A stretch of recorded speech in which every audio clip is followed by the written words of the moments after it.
What up? What up? What up? How are y'all doing tonight? I'm doing good as always. Just checking in with the Morehouse family. Haven't seen y'all in a little bit. Decided to go live. This week in boxing has been a little bit quiet. I've been on the Boxing Voice a couple times, talking about many different topics. But yeah, I figured I'd jump on here live and see if I can't get anybody to jump in here with us. Give me 1 second while I check my microphone settings. 2 seconds. 2 seconds. I kind of rushed in here.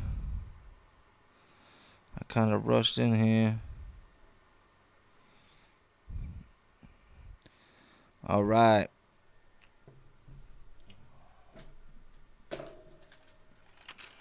Before I get started, of course, we got to give RIP to the great, marvelous Marvin Hagler, a legend in the game, a true legend.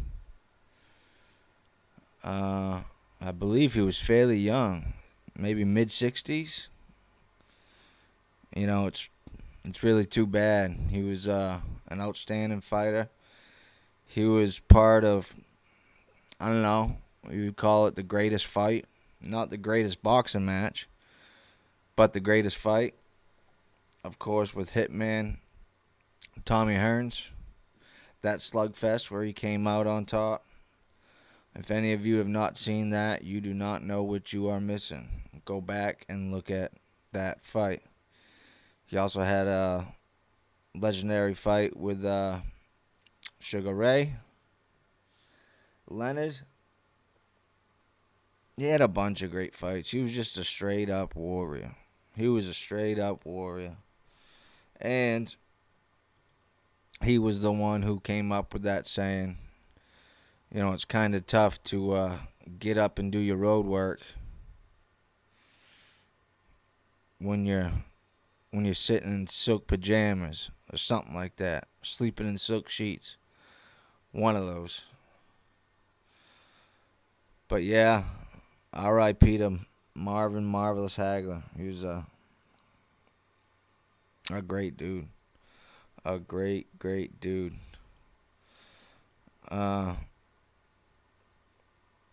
But this weekend, we got WHYTE Povetkin 2. Now, I don't even know what to say on this fight. I mean, I thought it was going to be a cakewalk for Dillian Whyte the first time. And it was a cakewalk for a while until Povetkin threw probably the most perfect uppercut you could ever throw. Hernandez 7. How we living? Glad you could jump on here with me. Too much racist shit going on, my bro. I know, man. Man, CYP the other night, man. I don't know. I don't think I said anything crazy. I don't think I said anything crazy at all. In fact, Ness and Francis, they didn't say anything to me. They knew where I was coming from. That shit was crazy, but you know, leave it up to them fools, you know what I'm saying? That doesn't even cross my mind one fucking minute. So, I'm not stressing about Mr. CYP, you know? We agree to disagree. Nah, that motherfucker's a joke. Yeah, he seems pretty heated. I mean, hated in that the Boxing Voice community.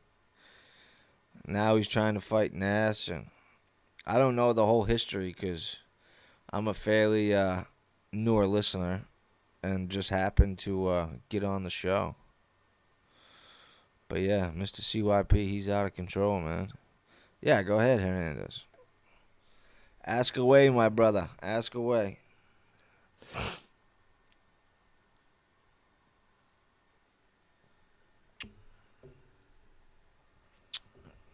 But I was getting into this Povetkin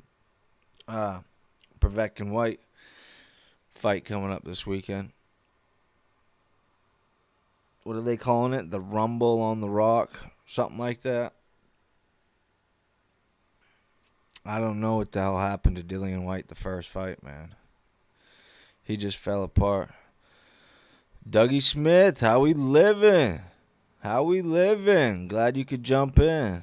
Hernandez 7, how does Bud have the balls to come out and talk about some bullshit like that, but his resume is dirty? Well, Bud seems to be very frustrated at the moment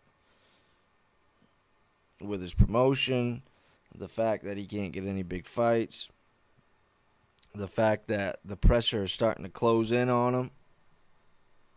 People are starting to ask questions. You know, he got away with it for a while down at 140 when he became undisputed. He was unifying. He became undisputed. But since he made that jump to 147, he hasn't really done much. And then there's 7 black fighters, but those mother effers were bums. Who, on Crawford's resume? Is that what you're talking about, Hernandez?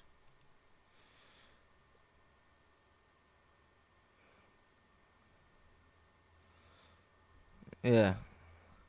I don't have BoxRec pulled up, so I'm assuming that's what you're talking about.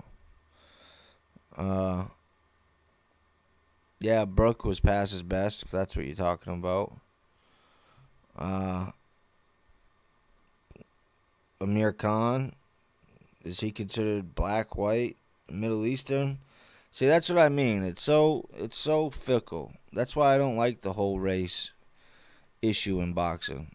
It's a worldwide sport. Hernandez, a couple of them with 11 and 50 records or something. Yeah, no, Crawford definitely needs a big fight. He definitely needs a big fight, and he needs one quick because the options are running out. If he ain't going to fight, if he's not going to fight Ortiz, if he's not going to fight Sean Porter, I don't know where the hell does he go.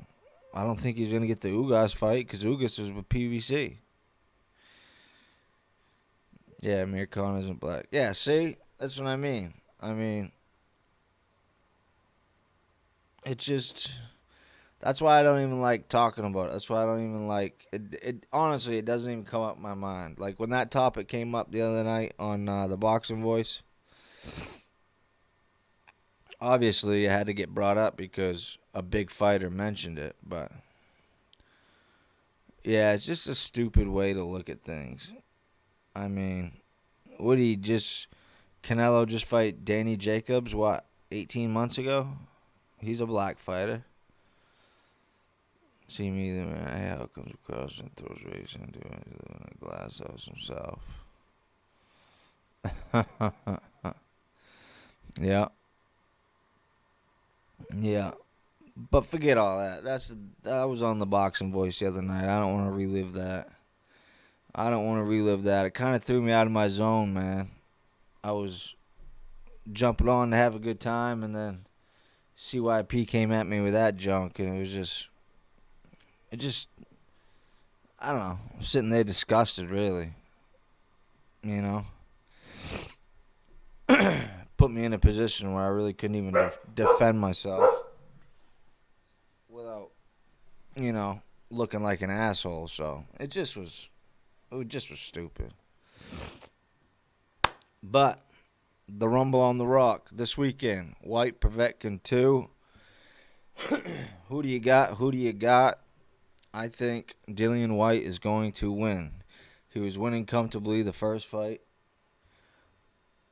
And I don't even know if you could say a lack of like if you just spaced it. I mean, he was fighting good. He was fighting really good. I think Povetkin was desperate and had to try something himself. And that's what happens in heavyweight boxing. You get caught. Now, if Dillian White loses this fight, talking about starting over. He's going all the way back to fighting people like Brown. He'd be in big trouble.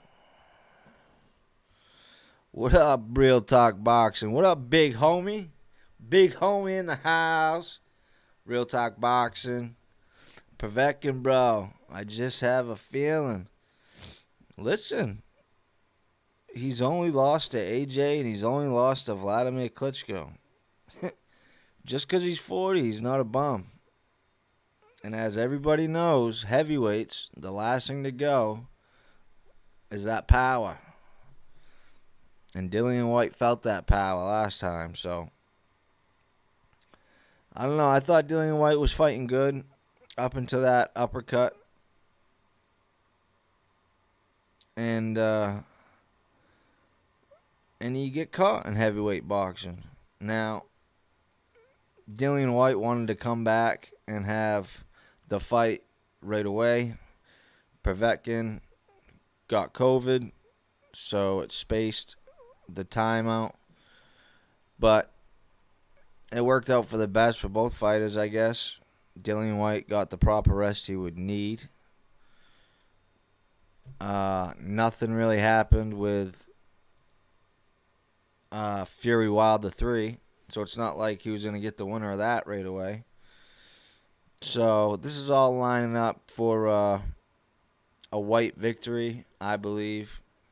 His training camp ain't too far from where the fight is. He didn't have to travel too much. And I'm looking forward to it. I'm excited for it. You also got Ricky Hatton's son making his debut. Campo Hatton. I don't know who he's fighting, but it's his debut, so don't expect much. But that kid is a spitting image of his father. It's funny. It's absolutely hilarious. Hernandez, yes, I put 200 on White. What are the odds, Hernandez? Do you know? Can you Google that real quick? What are the odds on that fight? Or what were the odds when you put your money down? Real talk, Povetkin, bro. Yeah, I mean, after watching last fight, it's a 50-50 fight, big homie. I mean, I really think it is. It's, I can't even say it's whoever establishes the jab. Because Dillian White did that last time. Dillian White was fighting the perfect fight last fight. And boom. Good night, Vienna. And that's another thing. Why is White always getting knocked out by uppercuts? Or rocked by uppercuts? He got knocked out by Joshua. He's been knocked out by Povetkin. He got dropped by Oscar Rivas, I believe. Or Joseph Parker. It was either one of those. All uppercuts. Like, wouldn't you go back and study the film and say, all right, I can seem to take a punch everywhere else in my head and my body, but I can't take an uppercut. Let's figure out a way not to get caught with that uppercut. Just speaking as a fan, like I said, I'm not no trainer, I'm not no professional, but I would think that would be something simple to figure out after watching Dillian White's fights. Doug Smith, the big boys could put you down hard real quick. And yes, they can. And that's exactly what Povetkin did.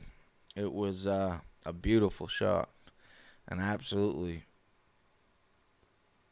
spot on. Spot on.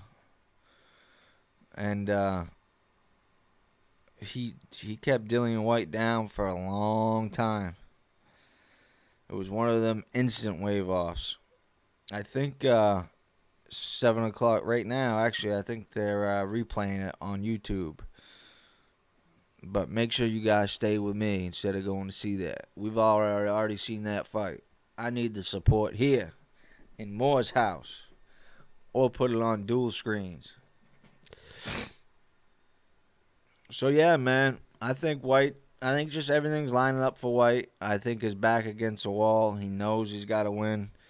Eddie Hearn has done everything to make it real comfortable for him. His training camp is right there in Portugal. And if Povetkin really did have COVID, some people say he didn't. Obviously, his camp said he did. How is that going to affect his breathing? Is he going to be 100%? Was he able to duplicate a real high tempo pace fight during his spars to see how his lungs and his stamina can hold up? That's another question. So that's why I'm going with White on this one, but it's a coin flip. But Hernandez 7, he's got the odds right here. Povetkin 11-4, 11-4, draw 40-1, White 2-7.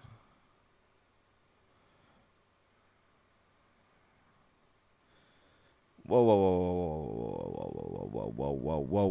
whoa, back that up. Are you mean to tell me they got Povetkin the favorite? No.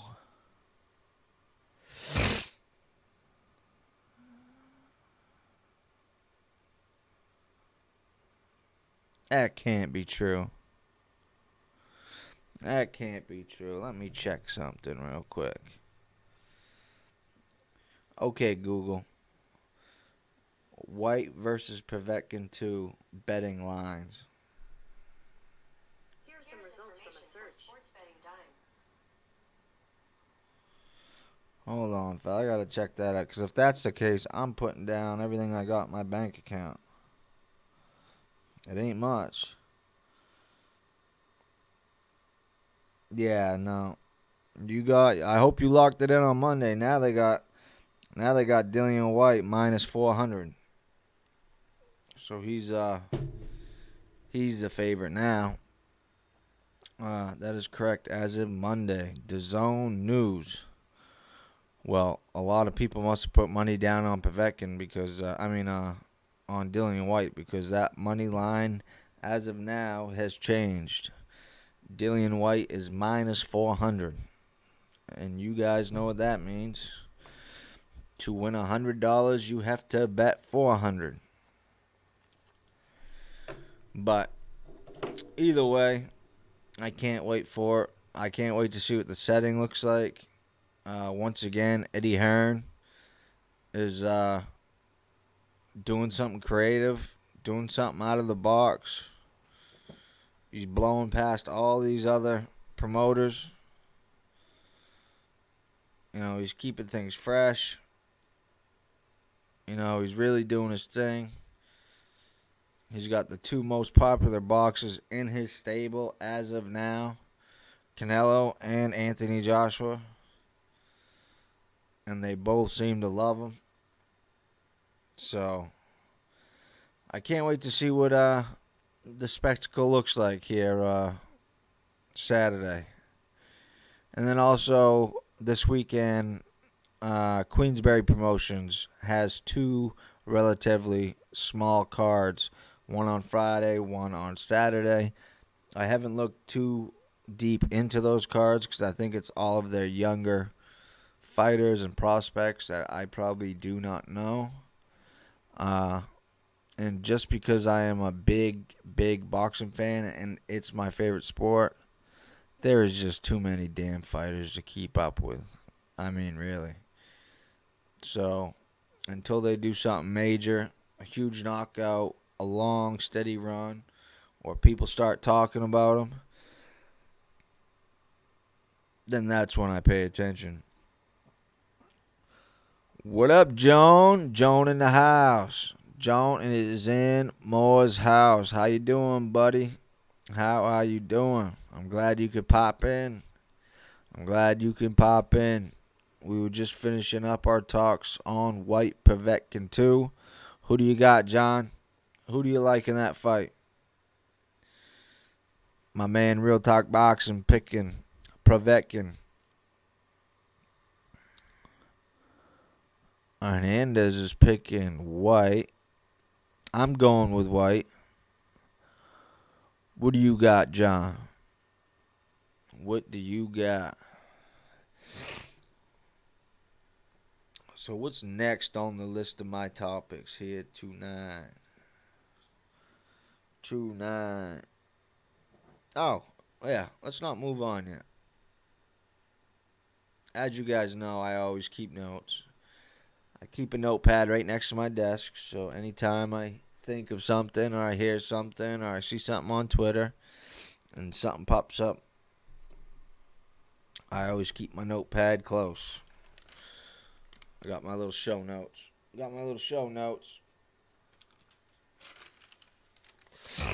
Who do you got, John? Povetkin or White?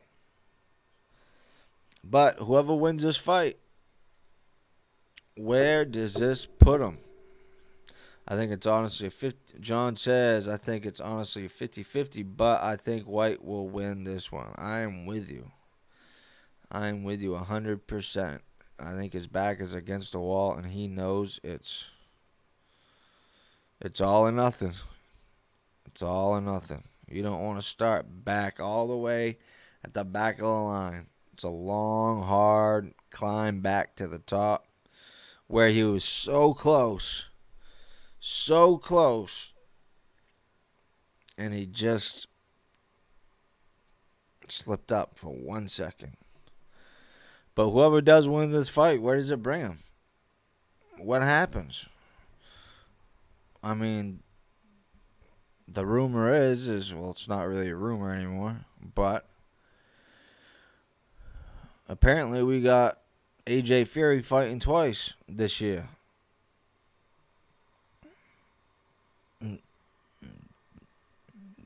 John, I think it was a left uppercut, my friend. He threw the left uppercut off the left hook. He kept throwing that left hook to the body, and then when Dillian tried to protect that left hook to the body, Alexander Povetkin slipped it right up the middle. Uppercut from hell. Good night. But what does this do? Whoever wins the fight, White or Povetkin, where the hell do they go? What do they do? All the belts are going to be tied up. Fury and Joshua fighting twice. Hopefully July and December. Who does the winner fight while waiting for AJ and Fury to take place? And who knows? It could be a trilogy. They could split 1-1. We don't know. We really don't. But as of now, we are guaranteed 2 fights. That's if Tyson Fury doesn't retire, because I don't think Joshua is going anywhere anytime soon. But you do have to worry, win or lose from Tyson Fury, if he will retire. I mean, he has generational wealth now. He don't need to fight for money. He says he loves it one day. He says he's a fighting man through and through. And the next minute he says he wants to retire and leave it all in the past. So you just don't know. But as of now, we got 2 fights with AJ and Fury. And hopefully, for the sake of boxing, for the sake of the division, those 2 fights can get fit in this year. Like I said, July and December. But say if Dillian White wins, who's out there for White to fight? I mean, fight Wilder? Is Wilder coming back? Only thing you hear from Wilder is crickets. You don't hear nothing from Wilder, so you don't know what the hell he's doing. Or is Wilder waiting to see the winner of Ruiz and Areola?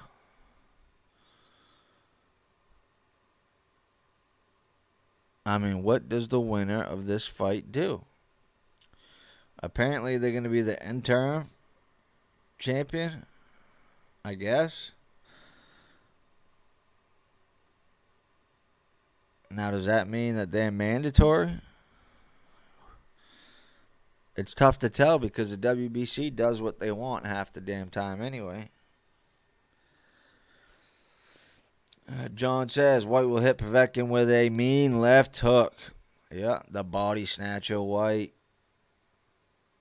Whoever gets the mandate first, either Usyk or the winner of this fight. Whoa, John says. John says whoever gets the mandate first, either Usyk. Oh, I see what you're saying. No. I'm wondering what's going to happen with the winner of this fight. I know what's going to happen with the winner of Usyk and Joyce. They're going to be elevated to WBO heavyweight champion after the first fight. Because whoever wins that first AJ and Fury fight, they're going to have to drop that belt. So really, in all honesty, Usyk and Joe Joyce, if that fight gets made, that's going to be for the WBO heavyweight championship of the world. It's just going to come after AJ and Fury's first fight. That's what I think the agreement is behind the scenes.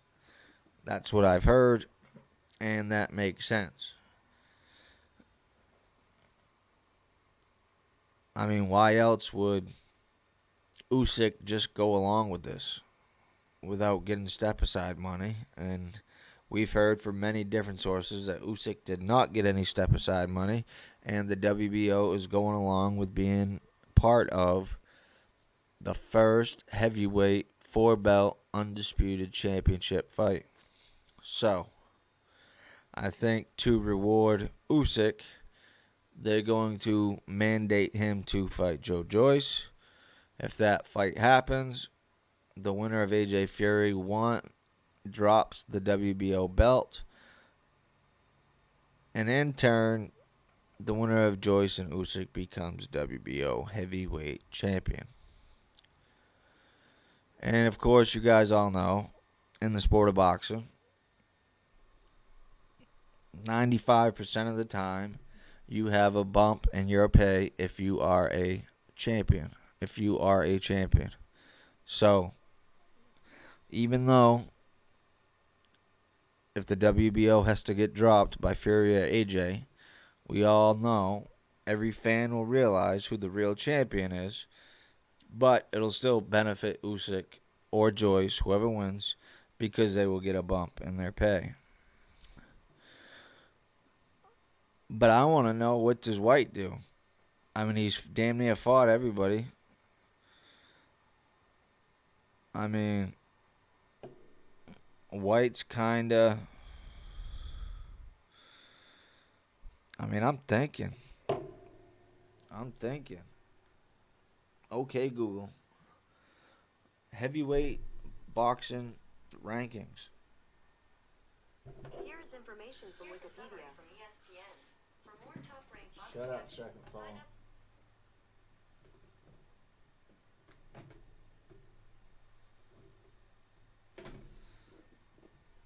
I got two phones and they both yell at me when I ask Google anything.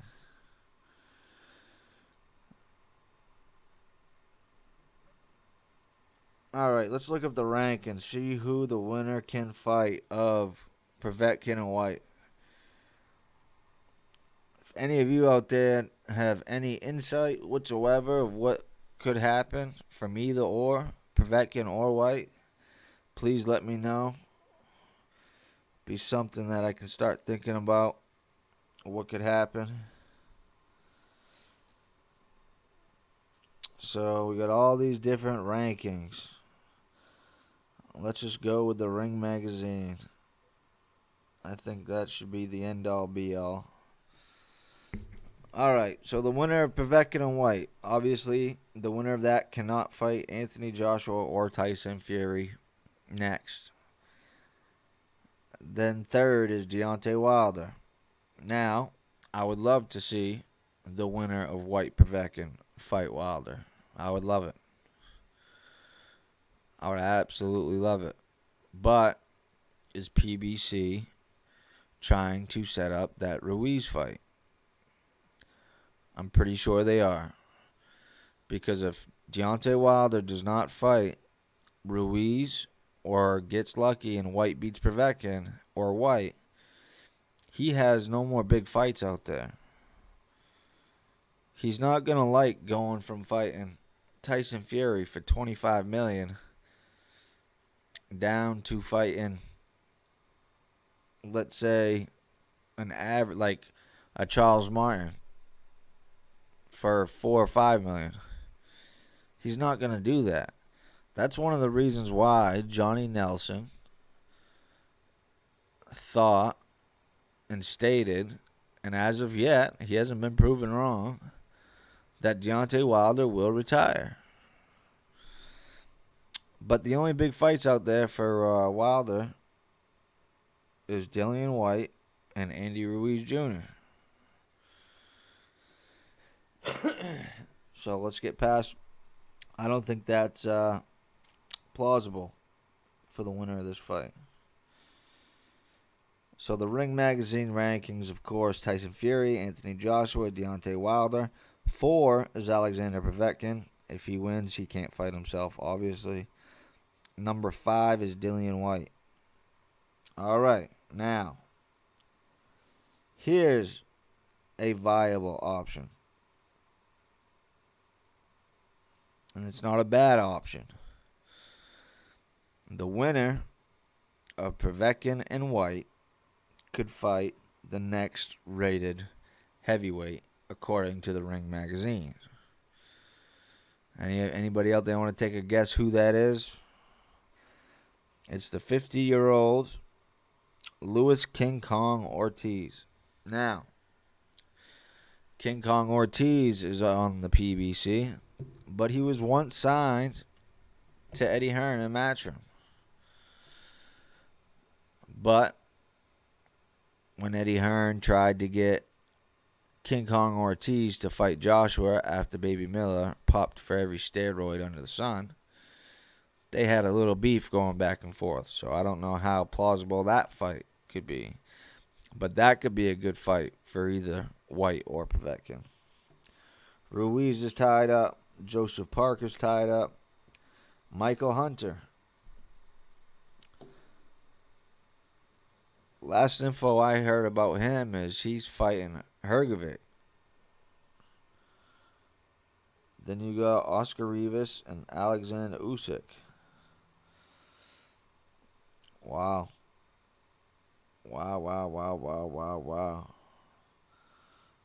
Pretty much everybody in the top 10 has something going on right now except Luis King Kong Ortiz. So there you have it. I think that is the way to go, if that's even possible.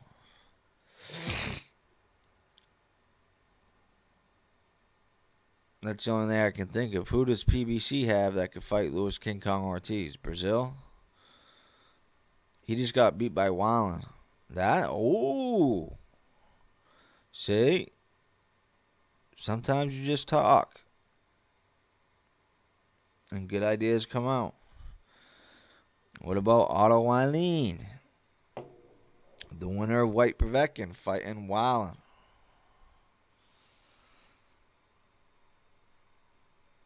It's not a bad option. Not a bad option whatsoever. You still got Ajit Kabayal, but he ain't ready for the big time. He's not ready. So yeah, that's what I think. I think the winner of this fight right here should fight either Otto Wallin or King Kong Ortiz. But knowing PBC the way I do, that's probably what's going to happen. King Kong Ortiz will fight Otto Wallin.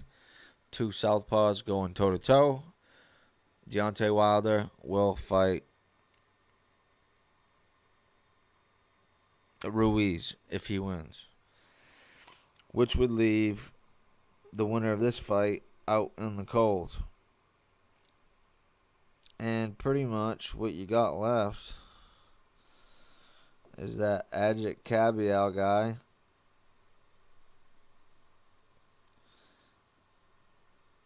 If Joseph Parker beats Chisora, maybe White can have a rematch with him. If Povetkin wins, he could fight Parker.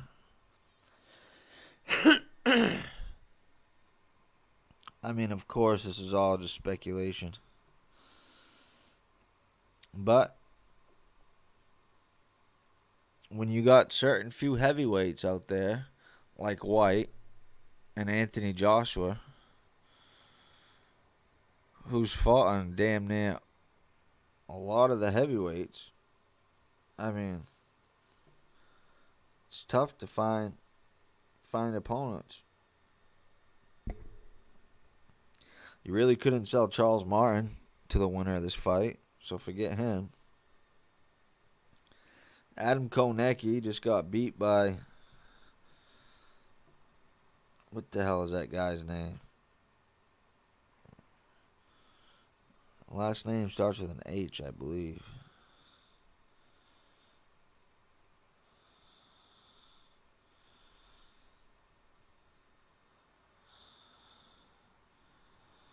Anyway, so yeah, that's that. That's this Saturday.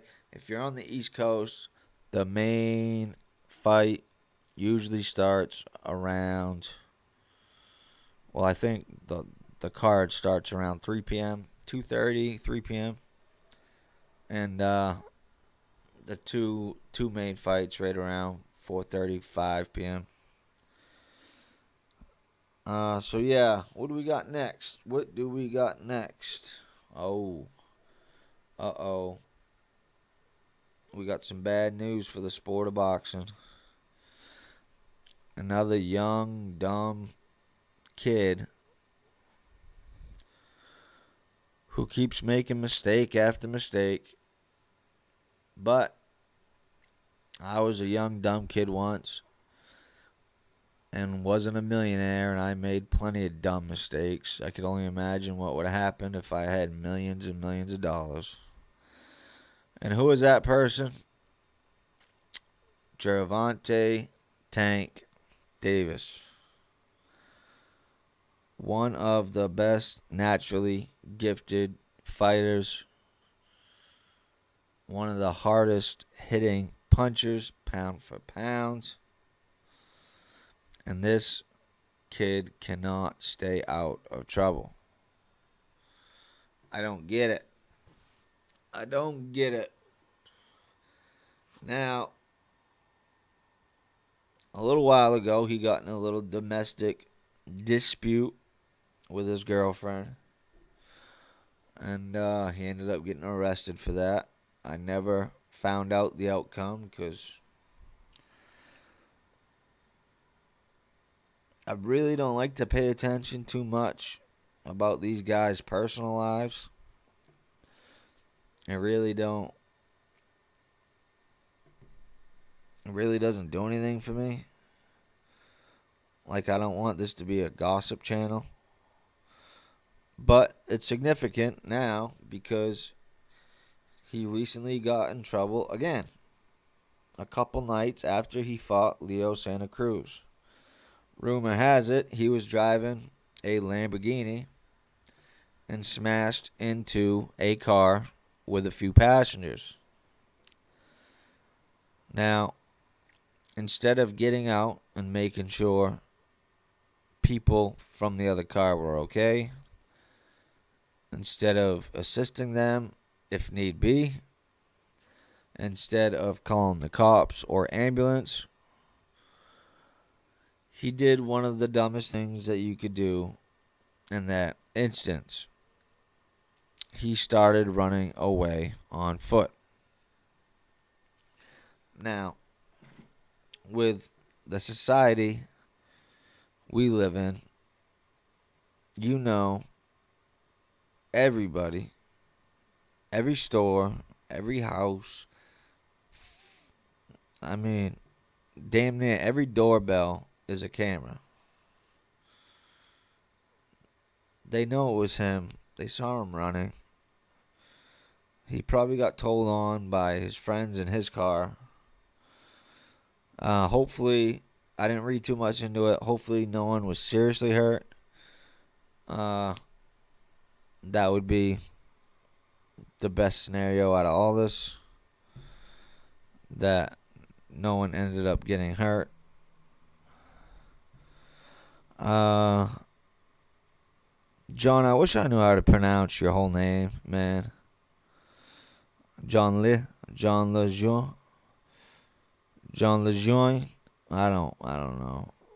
It sounds French, but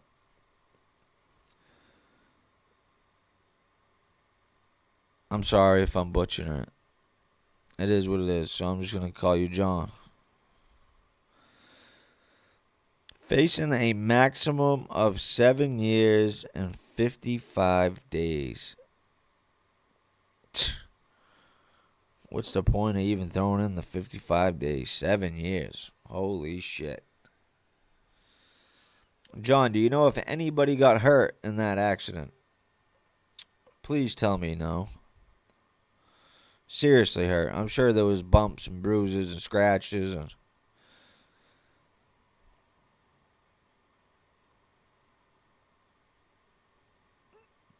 John Lejeune. That was good, he said. John Lejeune. All right, that's what I'm going with. John Lejeune. Do you know if anybody got hurt? Seriously hurt in that car accident? I'm hoping not. But like I said, I'd imagine bumps and scratches and bruises.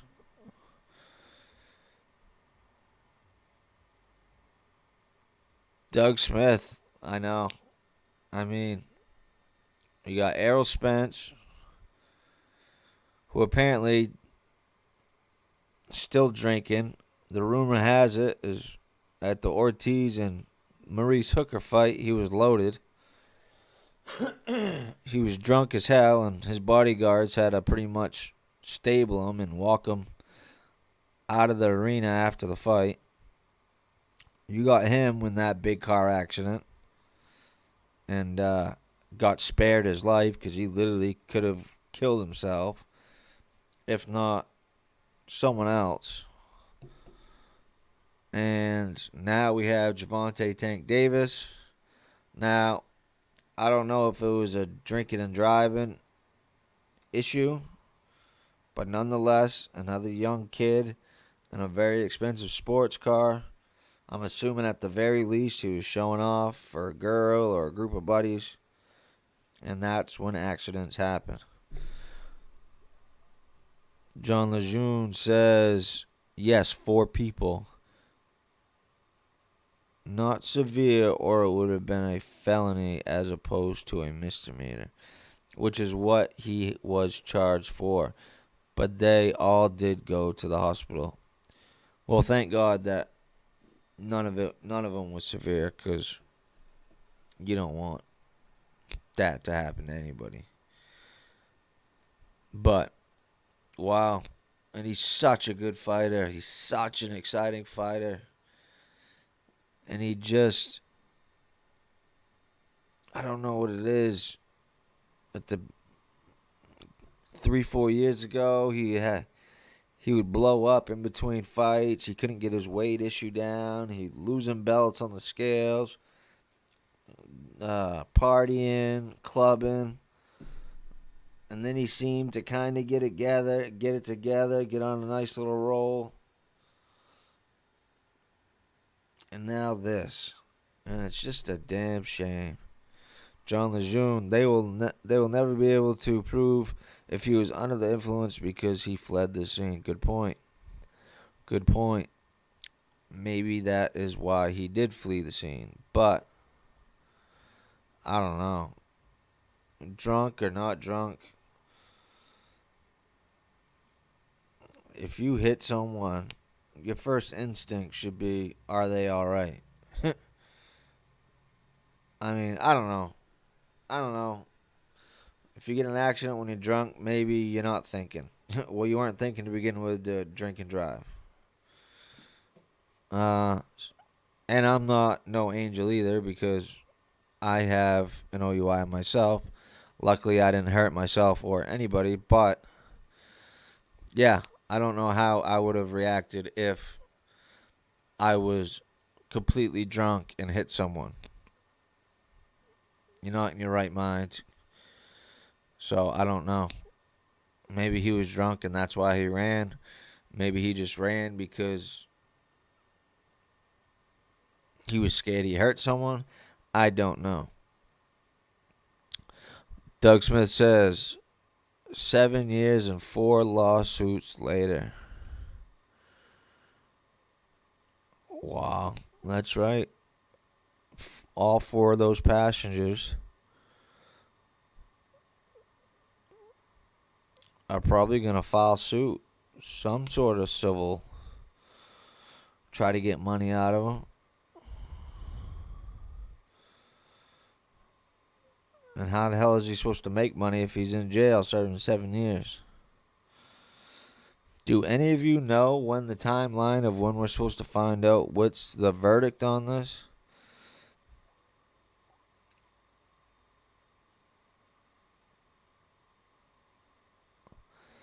I mean, he just got in trouble not too long ago for smacking around his old lady, his girlfriend. So, going back in front of another judge, not so far after your first incident, now you got to deal with this. That's judges and lawyers and prosecutors, they don't like it when you start piling things up. Small, big, they don't like it. They don't want to see your face keep coming back to the courtroom. They don't. So I don't think, if nobody was seriously hurt, which I'm glad there seems that nobody was, I can't imagine him doing 7 years in jail. I could probably see, I don't know, 9 months and a bunch of probation. I don't know. I have absolutely no clue. I'm just speculating and talking out of my ass. Neil the security, what's up, fam? Welcome to the house. Moore's house, baby. Talking about this knucklehead Javante Tank Davis. Man, he got all the talent in the world and he can't stay out of trouble. One of my favorite fighters to watch. He's explosive. When he has his head on his shoulders, he's one of the baddest men in boxing. John Lejeune, he will pay them off and get probation with community service because he is a celebrity and he can afford a good lawyer. Yeah, that's probably what yeah, along those lines. You know, the news headlines, they throw out those crazy numbers anyway. 7 years. But, yeah, you're right. Unfortunately, in the society we live in, that's how it works. Celebrities get treated different than the normal folk.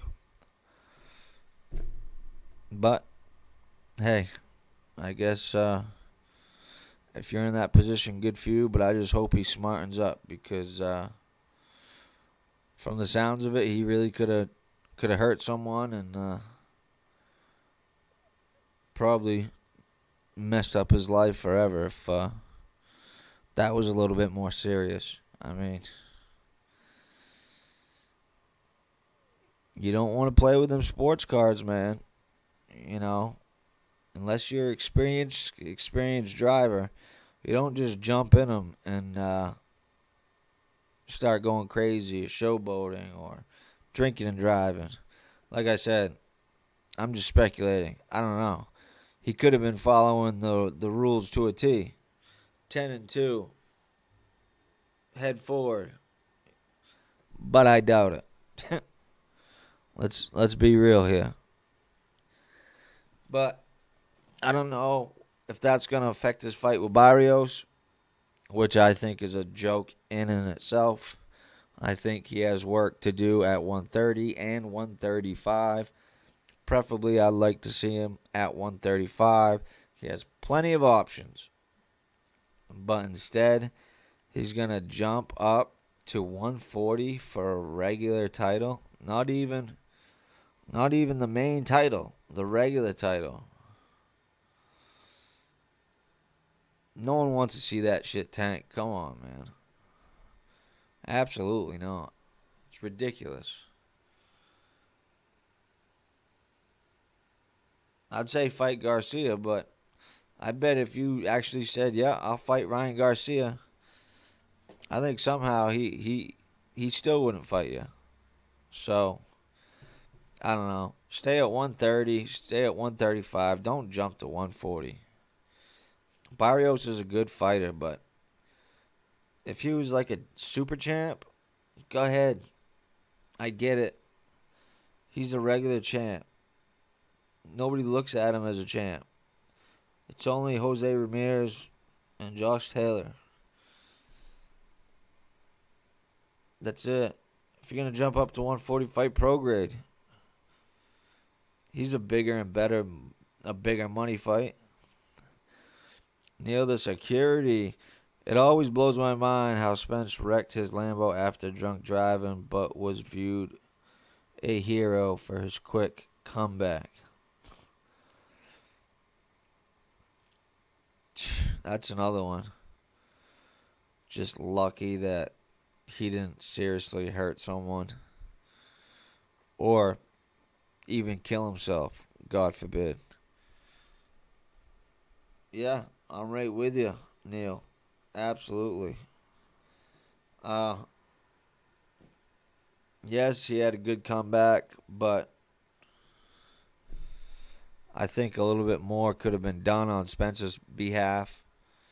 I think a little bit more could have been done on the broadcaster's behalf. Maybe issue a statement. Maybe have Errol issue a statement. But, you know, maybe he is doing stuff behind the scenes. Maybe he is going to high schools. Maybe he is going to colleges. Who knows? But, yeah, he had a good turnaround. But Danny Garcia, it's a decent fight. I mean, Spence didn't look like no world beater. And I don't know. I always thought Spence was very fundamentally sound and very basic, but at the same time very good. His fight against Danny Garcia, it didn't wow me, even though he was coming off that accident. I mean, as long as you have no brain damage and your body's healed, you don't forget how to box. So it was a routine fight for him. But Neil, you're right. They did treat him like a hero. Doug Smith says, these guys get too much money too fast and no responsibility. They live in a bubble. They do live in a bubble. They do make too much money. Well, they do make a lot of money, and they do make it fast. However, Doug Smith, I have to disagree with you on one thing. The too much money thing. I think if you are a boxer, we all know the worst of the worst of the worst that can happen in this sport, and that is, unfortunately, death. After that, we also know that you can suffer severe brain damage. We've seen it. We've seen it with some of our idols. One of my favorite fighters to watch of all time is James Toney. And have you heard an interview with Lights Out Tony lately?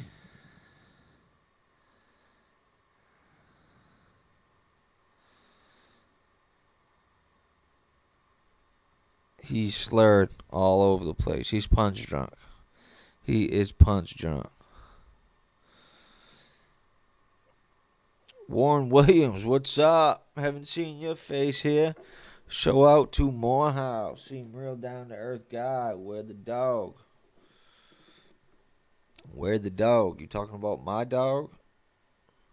You talking about my dog? Or you saying I'm the dog?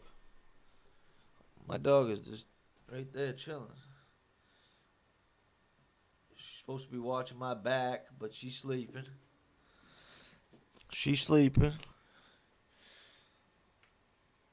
She's a tired girl. She was with me all day today. But yeah, Warren Williams, man. Glad you could stop by Moore's house, man. I appreciate it. I appreciate the love. I'd appreciate it even more if you people that stop by click that like button. I really would appreciate that. You know how it is. You know the game. You know the game. Warren Williams, we were just talking about Gervonta Davis and his, shall we say, foolishness. Boneheaded mistakes. Like I said, one of the most exciting, explosive young fighters in the game. And I hope he doesn't do anything to mess up his career and what he has got going for him. He's in a position to not only change his life, but a lot of lives around him. John Lejeune, James Toney is part of Mike Tyson's Legend League. I know. I heard that news and I didn't like it. Because seriously, when you got 2 minutes, just go to YouTube and type in James Toney and listen to him talk. He is punch drunk. For someone who mastered the shoulder roll, I mean, I don't know what the hell happened. Because, I mean, maybe it's not from getting punched in the head, but he don't sound right to me when you listen to him talk. Doug Smith, seen it over and over. I know how guys get hurt. No argument. Just mean they need to use. Yeah, they need to use their heads. And I'm sick of all these young guys try to use that as a pass. Oh, he's just young and dumb. He's just young and dumb. Well, when you got millions of dollars, you're in a different environment. You're around different people. You're around intelligent people. So you tend to mature quicker. Or I would hope so. So he's just young, he's stupid, he needs to learn his lesson. I would think that some of these suits and jackets and managers and advisors need to pull some of these young people aside and, speak game to them. Show them the ropes. John Lejeune, you're probably right, man. Yeah. Yeah, because Tony said he didn't like training. All he liked to do is hit the heavy bag and spar. That was it. He didn't like pad work. He didn't like road work. He liked heavy bag and sparring. And that's it. So, yeah, hopefully everything works out for the people involved with Gervonta Tank Davis and all of his passengers, all of the passengers of the other car. I'm glad to hear that no one was seriously hurt. For the other, I guess you would call them victim's sake, and for Gervonta Tank Davis' sake. Because I'm sure if people were seriously hurt, the penalties against him would go right through the roof.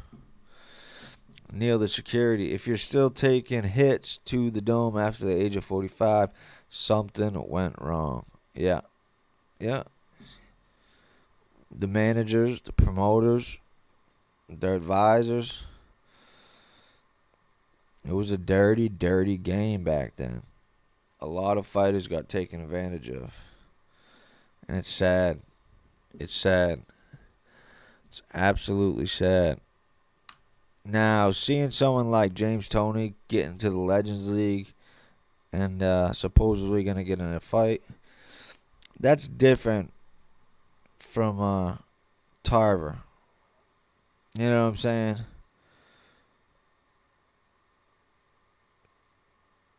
Tarver's still with it. He's young enough. He ain't 60 years old, you know?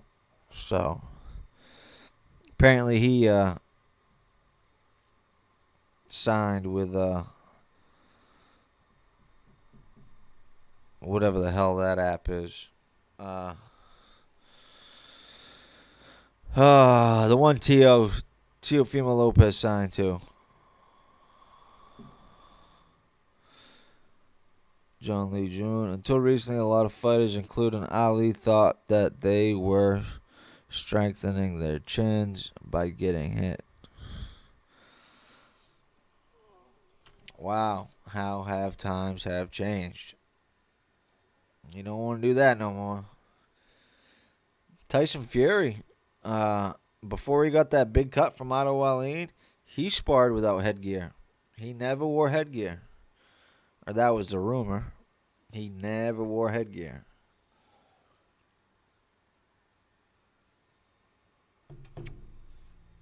But hopefully these young fighters out there will smarten up, learn their lesson. And Triller, there you go. Thanks. Nailed the security. It was on the tip of my tongue, but yeah, hopefully these young kids learn from their mistakes, and it only happens once. So what do we got next on my list? Oh God, this drives me nuts. Ba-bam! Tarver was turned down to fight Frank Mir by the Georgia Athletic Commission because he hasn't fought in so long. Huh. I did not know that, John. Was that who he was supposed to fight in Triller? Huh. Tarver still seems, though, to have all of his faculties. But what I had next on my notes is I don't really want to talk about the comments that Crawford made about Canelo and how Canelo was avoiding black fighters. Because, like I said at the beginning, I really don't.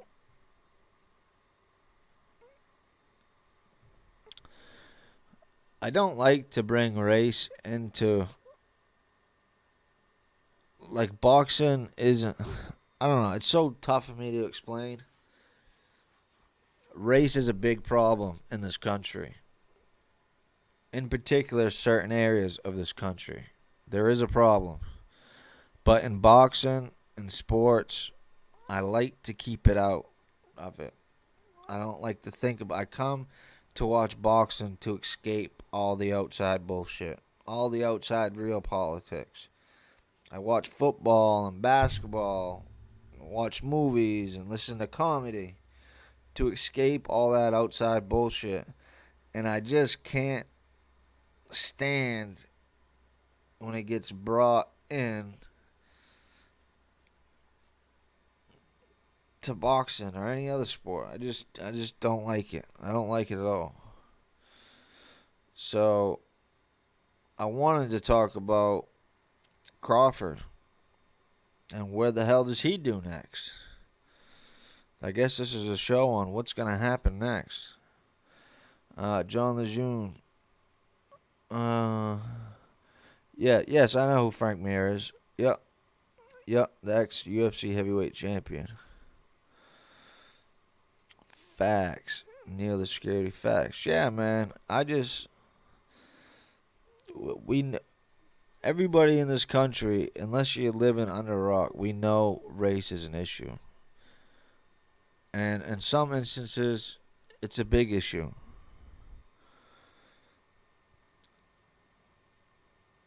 And it's slowly, not fast enough. See, this is why I don't like to talk.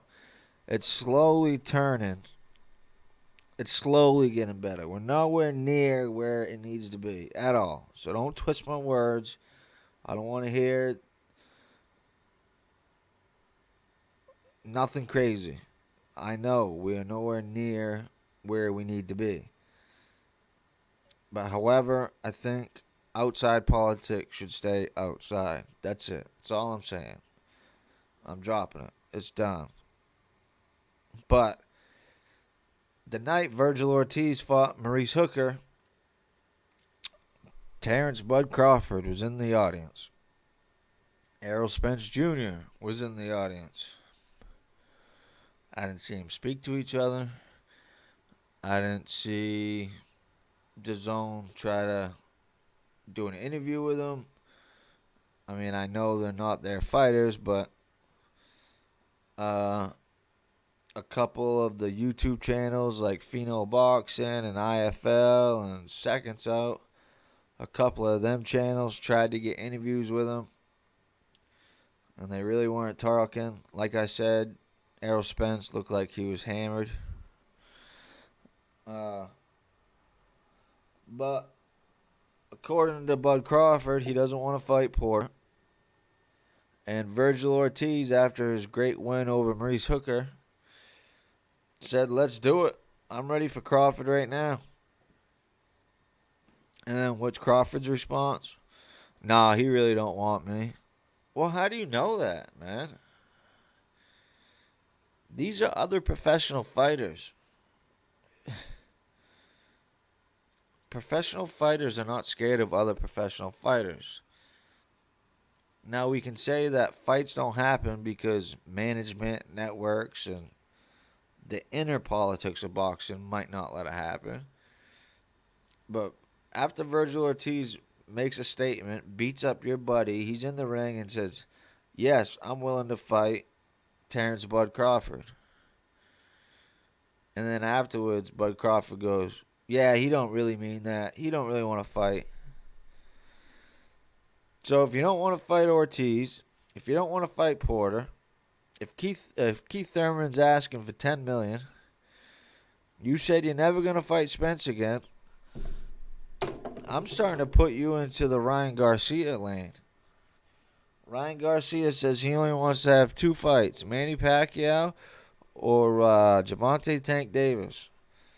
Well, neither of those 2 fights are happening for Ryan Garcia. So what? Is Ryan Garcia retired? No more Garcia. Ryan Garcia, bye-bye. Go back on Instagram. Take your one good, decent knockout off Luke Campbell and go back to Instagram? Is that what you're telling me? That's stupid.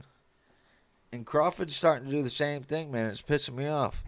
Because he is one of the pound-for-pound best fighters, and we're not getting to see him fight. And when we do get to see him fight, we're always disappointed that he's not fighting the right competition. It's ridiculous. Neil the Security. Every nationality has something to offer. We all just need to be open-minded. Amen, brother. Amen. Amen. Not only open-minded, but be like a self-starter. Try to learn. You know, don't wait to learn from someone who's different from you, a different nationality. Maybe go out and you seek it. Don't wait for it to come to you. You seek it. You know? And if everybody thought like that, we'd live in a little bit better of a place right now. But hopefully our kids' kids and their kids and their kids, hopefully one day we'll get there, my brother, my friend. We'll get there. But so who's Bud fight next? John, Neil, Doug? Who's Crawford fighting next?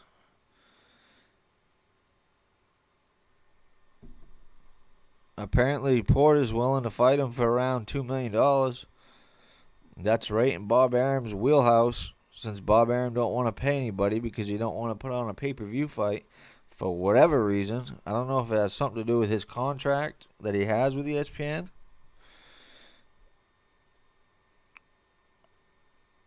But if you don't have money in the budget to pay a decent opponent over $2 million for your number one fighter, then what you do is you give him a base salary of 1.5 and then throw it on pay-per-view and give him the upside. Sean Porter and Terrence Crawford probably does 400,000. Cut that in half, 200,000. Because you know that network gets half right off the top. You know that. You know that. And then you do that shit in Vegas in a couple months with a nice little $8 million gate or something, $10 million gate. But for some reason, Bob Arum did not want to do pay-per-views. I do not get it. Someone over there at Top Rank needs to let Bob say and do as he pleases, but not really. You know what I'm saying? Make him believe he's the head honcho.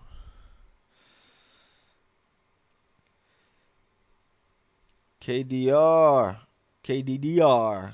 Kid Doctor. Uh-oh, I don't want to butcher it. 7989. I'm going to call him KD Doctor.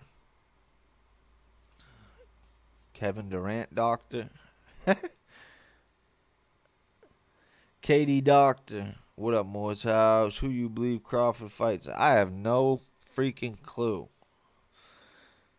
If gun to my head right now, I would end up saying Sean Porter. But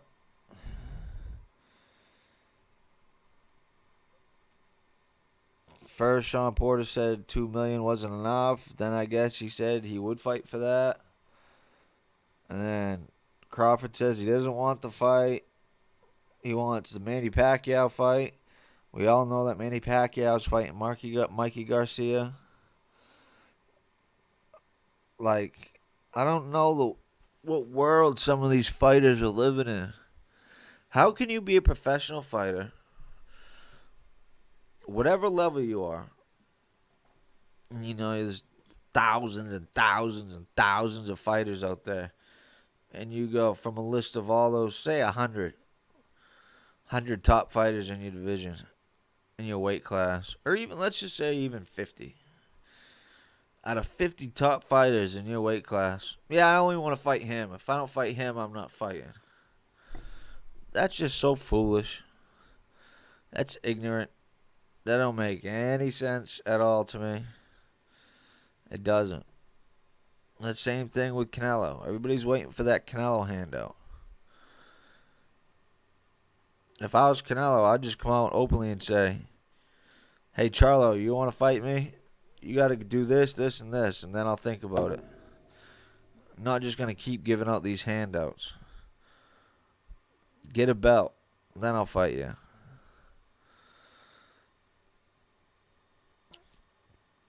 Doug Smith, Bob lives in an alternate reality. Yes, but he seems to have his wits, though. It's not like he's getting dementia. It's not like, it's weird with Bob. He's still got his wits to him. He's still got his smarts. But he's a stubborn little fucker. He is. He's stuck in his ways. The boxing game is moving on. And it's almost like Bob Arum does not want to let the boxing game move on while he's still with us. He wants to go through his whole life with the boxing game being as he knew it.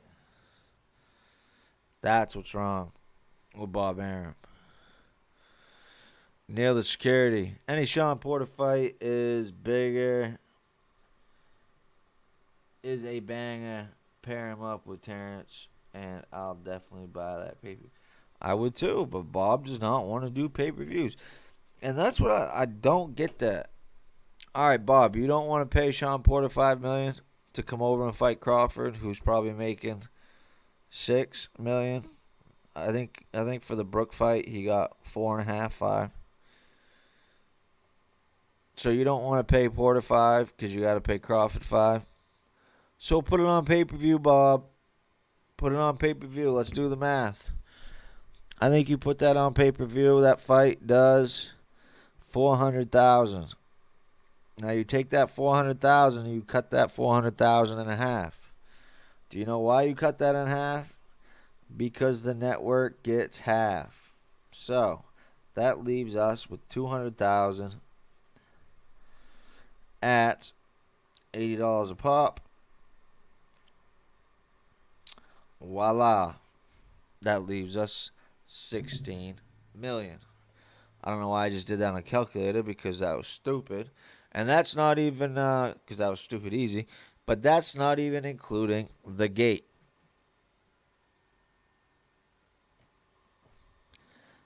That's not even including the gate. So there you have it. If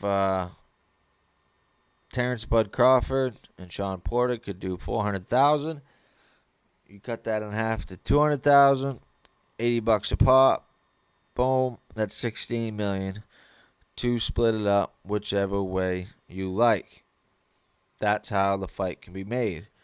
That's how the PBC has to do it now, because the PBC has blown through 2 budgets. They blew through the Showtime budget. That's why they brought half the fighters over to Fox to get another budget. And they're starting to blow through that budget. That's why you're seeing Andy Ruiz and Areola on pay-per-view. That's coming up here shortly. I got that on my list. Neil the Security. Too many people chasing a paycheck instead of greatness. You ain't lying. You ain't lying, Neil. Absolutely. You ain't lying. But not even. But no, you get. Yeah, I see where you're coming from, but they're not even chasing the paycheck. They are waiting for the paycheck. It's not like Charlo's jumping up and beating Benavidez' ass and calling out Plant and making a scene saying, I want to fight Plant. Let me get that belt so I can get that big payday from Canelo. No, it's almost like these dudes in the city panhandling. Canelo, come on, Canelo, pick me. Pick me, Canelo. Give me my biggest payday. Man, if I was Canelo, I'd say, just kick rocks. Go do something. Go do something. And the worst part about it is, on the Boxing Voice today, we had an interview with Ronnie Shields, Charlo's trainer. And he doesn't want to move up a fight. He doesn't want to move up to 168 unless it is to fight Canelo. So you said you wanted to unify. You wanted to unify the 160 division, just like your kid brother did in 154. But you can't fight anybody. Murata, Triple G, Andrade. Is Murata a champion? Murata's a champion. Because they're on the other side of the street, and for some reason, you won't go to the zone. For a one-off. One fight, go back to Showtime. PBC. Do a 1-for-1. Go over there, fight Andrade. If you win, go back to Fox. And then Triple G has one fight on Fox. There's ways to do it. They just don't want to do it. It don't make sense to me. Handout, handout, handout. That's all these fighters want. It's crazy.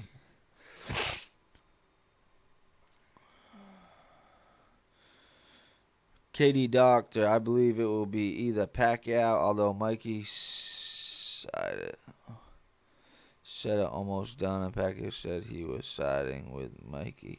Still not done deal announced. If not, it'll be Sean Porter with live. Alright, I whispered that. like an idiot. Mikey's still no done deal announced. If not, it will be Sean Porter with live Gates don't.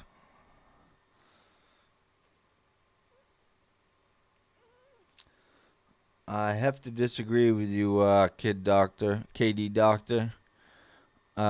Crawford is not getting Pacquiao. Mikey Garcia and Manny Pacquiao had this fight damn near 99% done before the pandemic. Unfortunately, the pandemic hit and it screwed up everything. And if you ever watch Ellie Setback, ES News, he pretty much lives in the RGBA gym. And as you have seen for the past, I would say about 4 weeks now, Mikey Garcia has been training. Now, Mikey Garcia does not train whatsoever unless he has a fight done. I believe the Pacquiao fight is already done. They are just waiting on a time to announce it, or maybe they're finalizing the date. Maybe they're waiting on the Fury Joshua date to be announced because you don't want to clash with it. I think they don't have to worry about clashing with May 8th because that is too soon. But that's what I think's happening.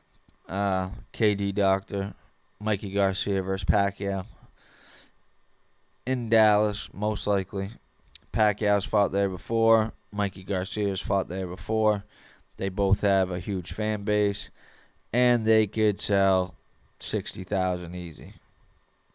Probably sell out with Manny Pacquiao. KD Doctor, if it will be pay-per-view, but it's just my guess. Oh, no. It would definitely be pay-per-view.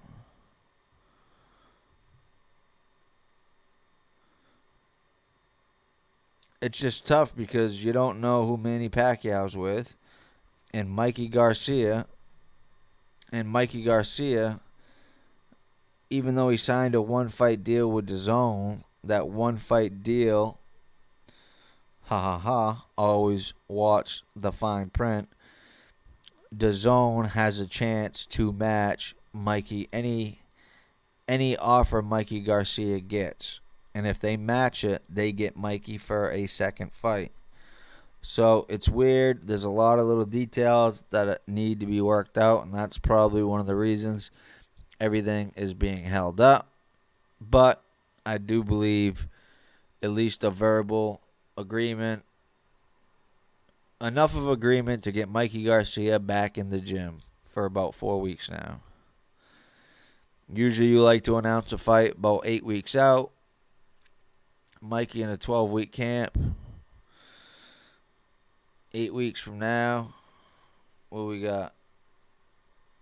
June. Maybe they're just waiting to see what date Fury and Joshua land on. Maybe that's really what it is. Doug Smith, they aren't looking for fights, just paydays. Absolutely, I agree, brother. I agree. The Charlos act like divas. Yeah, they act like twin girls. They fight with each other. They fight with everybody else. They ran into Danny Jacobs in New York and got punked out. They ran into Andrade. Andrade's a goofball, but they didn't even say nothing to him. Andrade, I mean. I don't know how you pronounce it. I wish someone would actually tell me the proper way to pronounce it. Is it Andrade or Andrade? I have no clue. And I say it both of those ways, just without even thinking about it. Neil the Security. The Charlos act like divas. Yes, they do. I agree. Neil the Security. I agree. It's definitely going to be Mikey versus Manny next. And I will love that fight. Because if you guys don't know already, Mikey Garcia is my favorite fighter. And I love the way he fights, man. That's pretty much it. I don't know what to say. I love the way he fights.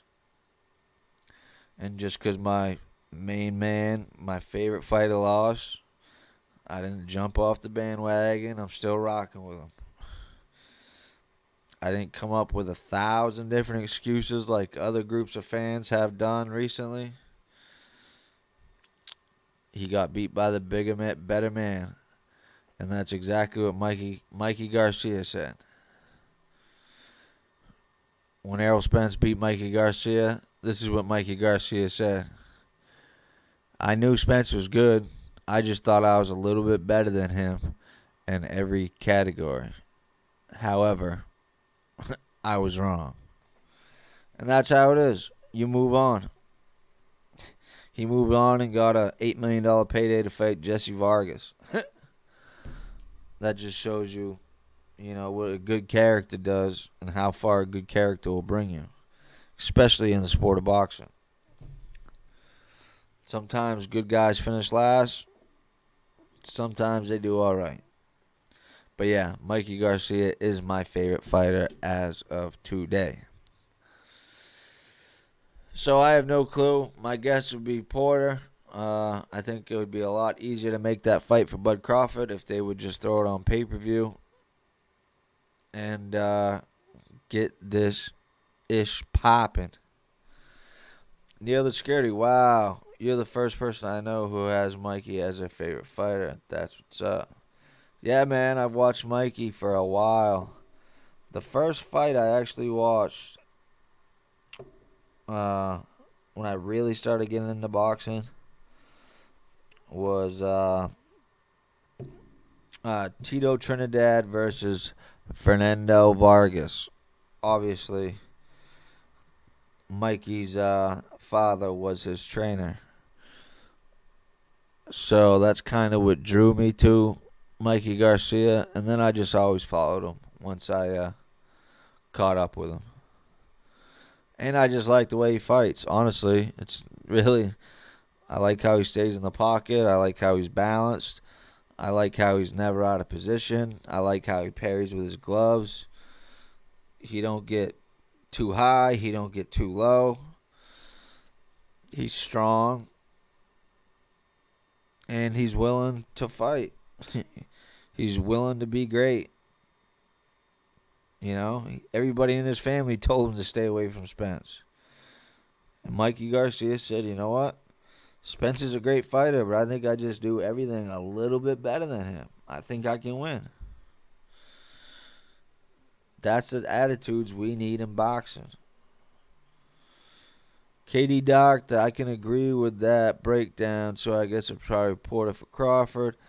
Next with Live Gate, not sure if it will be pay-per-view, but I was thinking Morehouse. It could be.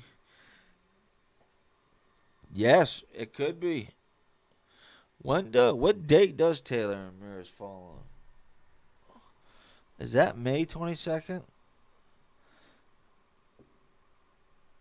Ramirez and Taylor, that's May 22nd, I think.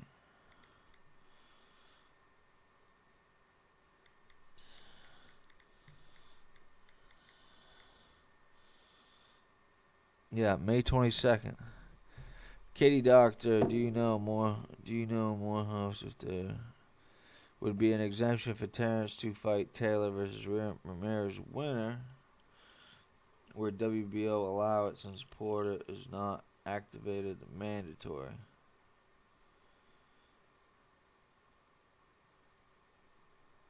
Well, that's a tough question. I don't know. I mean, Crawford's last two fights was Khan and Brook. Am I correct?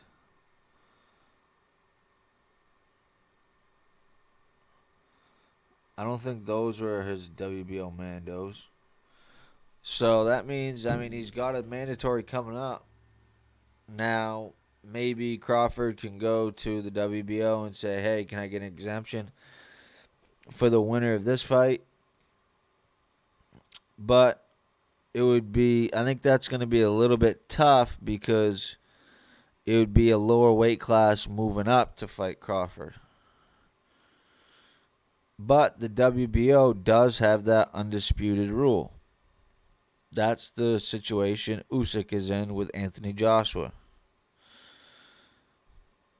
If you become undisputed and you move up, you become the automatic mandatory in the WBO. So, I think that would supersede it. So, KD Doctor, you could be looking at something there.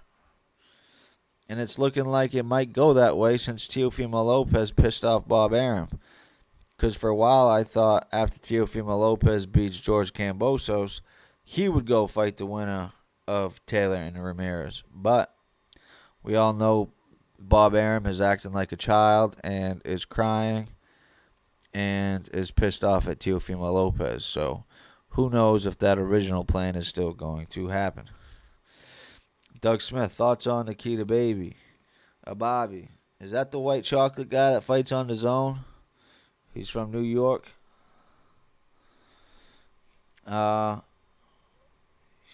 He looks like a thick. Is he a 168 pounder? Nikita Bobby. I could be wrong. No, I'm right. White chocolate, yeah.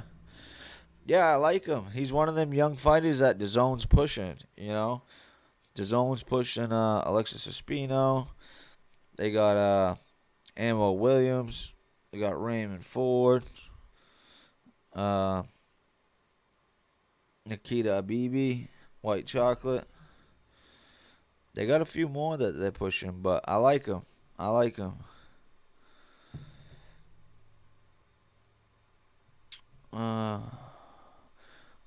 Neil the Security. I like Nikita. I follow his YouTube channel.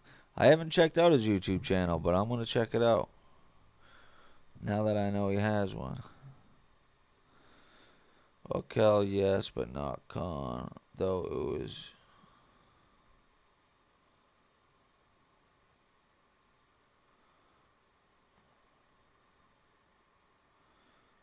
160 pounder, John Lejeune. He's thick for 160.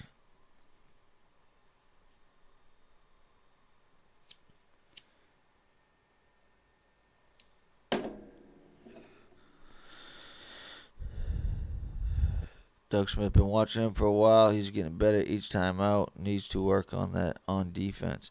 Yeah, who is that guy? That was it Batista?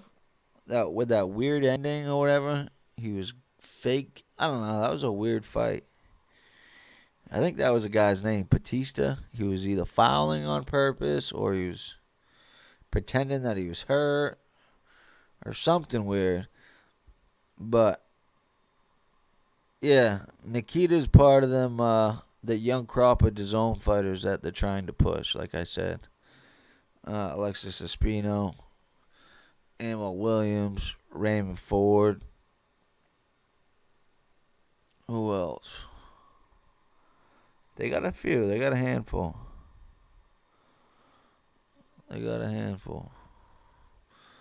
But yeah, so that's my guess. Crawford's going to fight Porter next. Mikey's going to get Pacquiao. And Spence, I guess he's going to get Ugas, but I don't want to see that fight. Belt or no belt. It just sucks. I'm aggravated with that one because, like I just told you, I'm a Mikey Garcia fan. And Mikey Garcia is only staying at 147 to become a 5-time champion. Five-time different weight class champion. So if he actually gets the Manny Pacquiao fight and now Manny doesn't have the belt, oh, that would make me sick.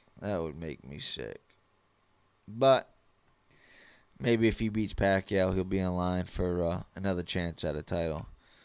He beat Jesse Vargas.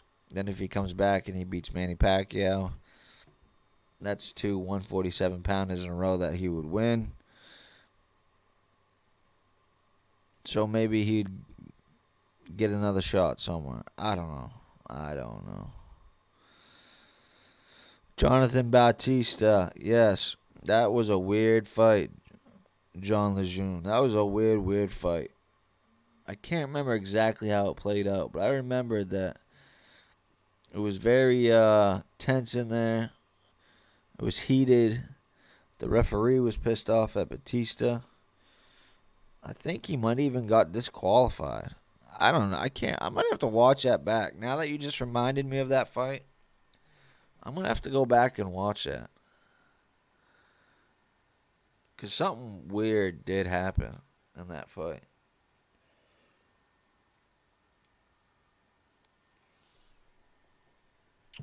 But let's go move on here. See what I got next on my list. Next on my list.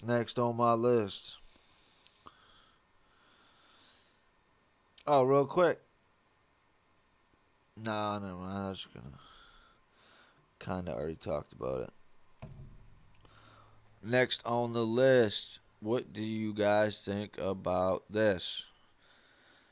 Canelo Billy Joe Saunders. Rumor has it, pre-sales 20,000 tickets in 24 hours. Wow. Gotta love good old Dallas, Texas. Gotta love good old Dallas, Texas. They're out there saying, F the coronavirus. That's what they're saying. F the coronavirus. It is crazy. But I can't wait to see that fight. I've been waiting for this fight for so long, and Billy Joe finally has it. He finally is going to get his chance. They're going to sell that place out easily. What do they got to get? 70,000? They did 20. They did 20,000 in 24 hours.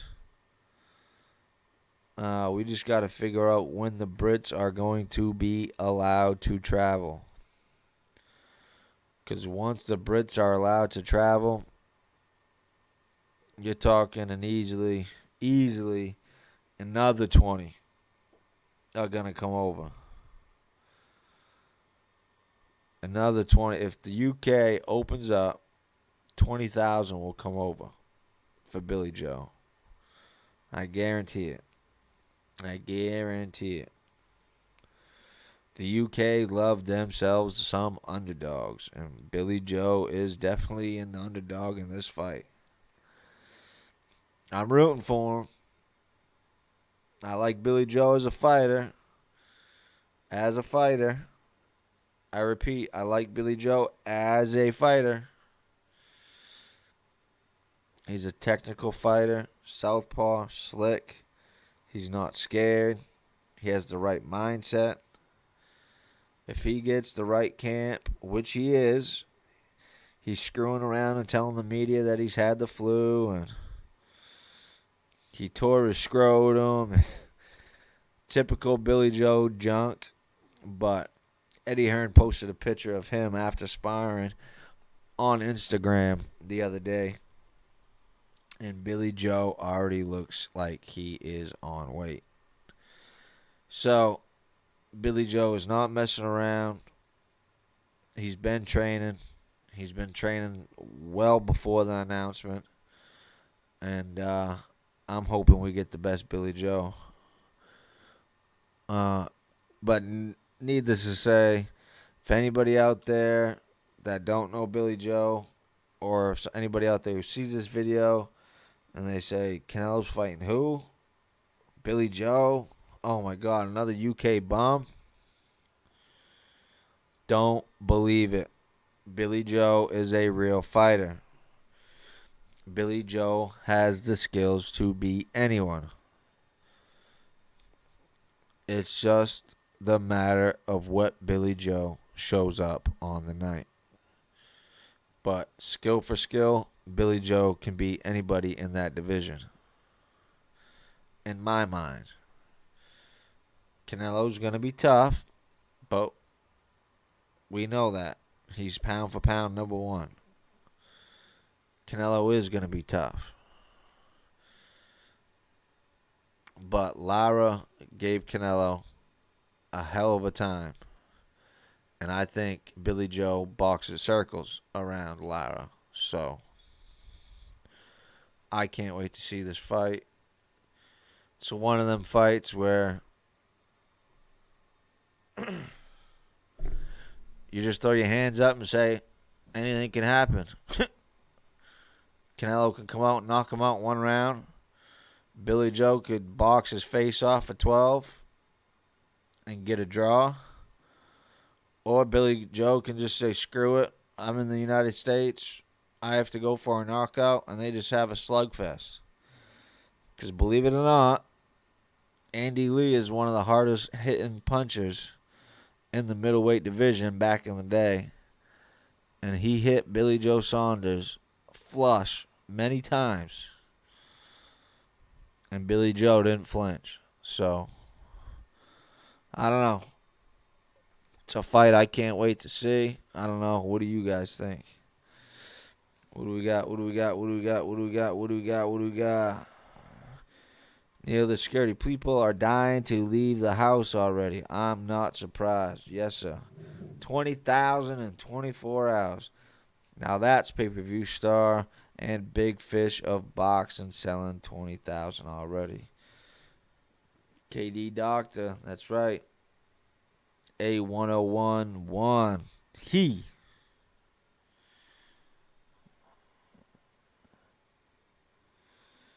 A1011. He. A1011. Are you a subscriber, brother? If you're not, I appreciate it. If you hit that button for me. I did have 80 subs. Oh, I'll wait to talk on that. Neil the Security. What do you think Billy's keys to victory are, and how do you see the outcome if he wins? Well, it's tough to say now. Lara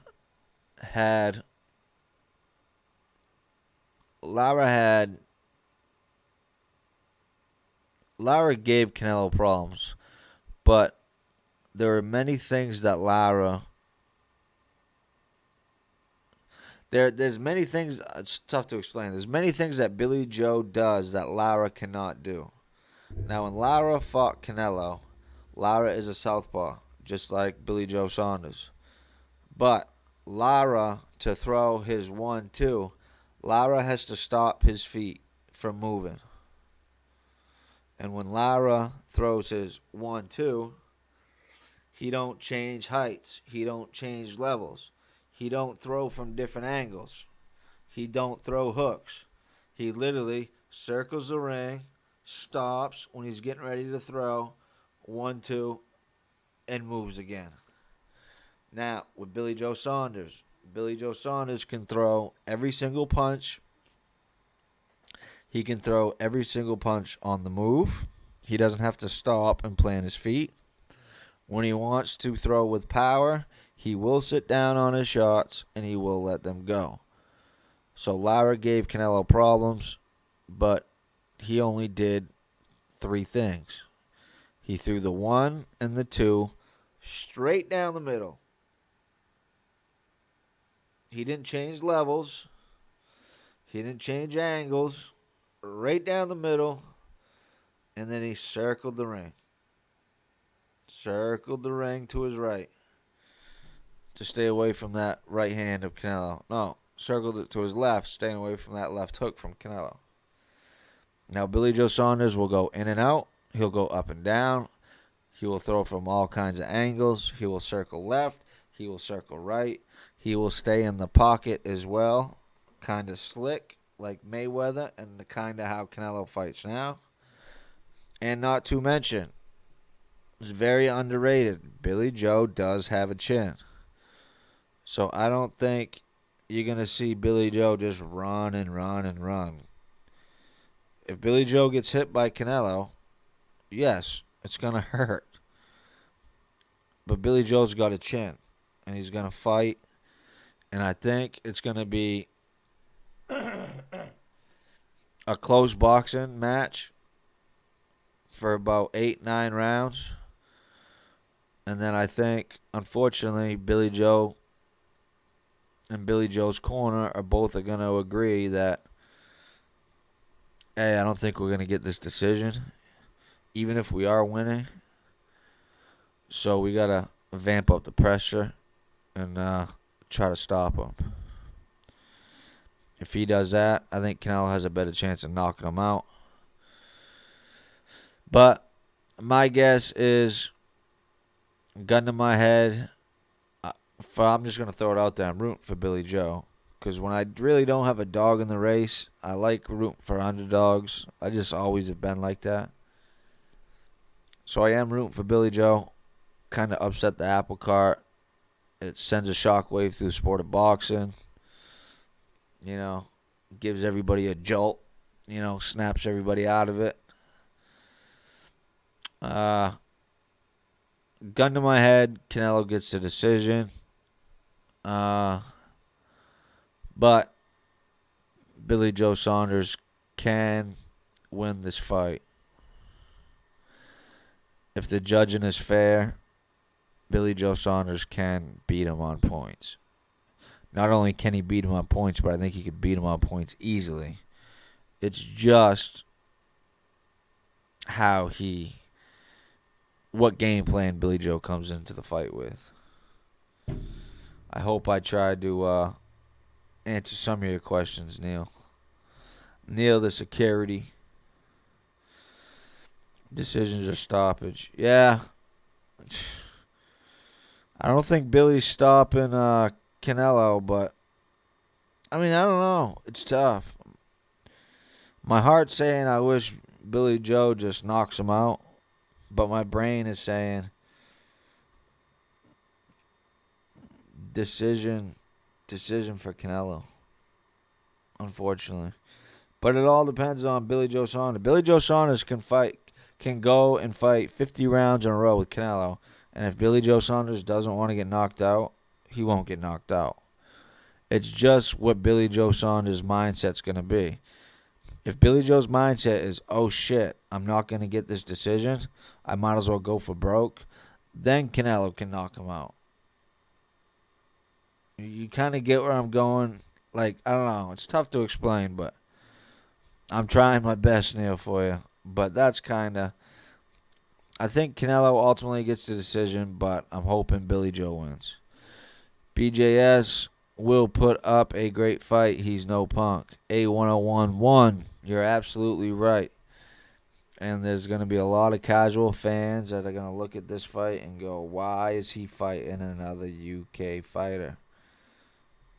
These guys are bums. Well, Billy Joe Saunders is no bum, and this will be Canelo's toughest fight in a long, long time. Since Triple G won.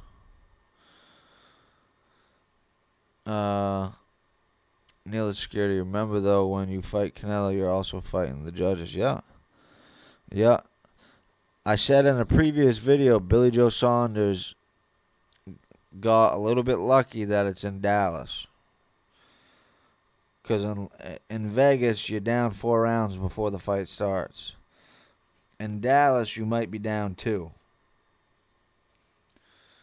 I mean, we know Floyd Mayweather won at least 11 out of 12 rounds against Canelo, and one of them judges gave Canelo a draw. So, that should tell you all you need to know right there. A1011. Hey, thanks, my brother. I appreciate that, man. I'm glad you're part of the family. I'm glad you decided to step into Moore's house. And if I get rooms like this and I get people jumping in more and more, I'm going to start doing more lives. Because it's easier for me. Like, to come in here and, read the questions. Give me some ideas, gives me some talking points. But when I just record videos, I can only do 20, 25 minutes because I go through my notes and I'm getting no feedback. I'm getting no thought. I would rather go live, and I set a goal that I would not go live until I got 50 subs. And when I got 50 subs, I went live. But going live and having people jumping on with you are two different things. So I'm glad to see at least a few people coming in. And I'm always going to remember these few people as my day ones. There's a few of you I even wrote down on the back of my notebook. On the back of my notebook, my noticeable subs, my day ones. Just always remember the day ones that decided to rock with me, who I owe. There's a few of them on there. The Boxing Boys, Real Talk Boxing. Those two channels have helped me out a lot. They gave me a lot of push. So I'm always going to be forever indebted to them. And some of you guys. I'm glad to see you guys jumping in here, man. I'm stoked.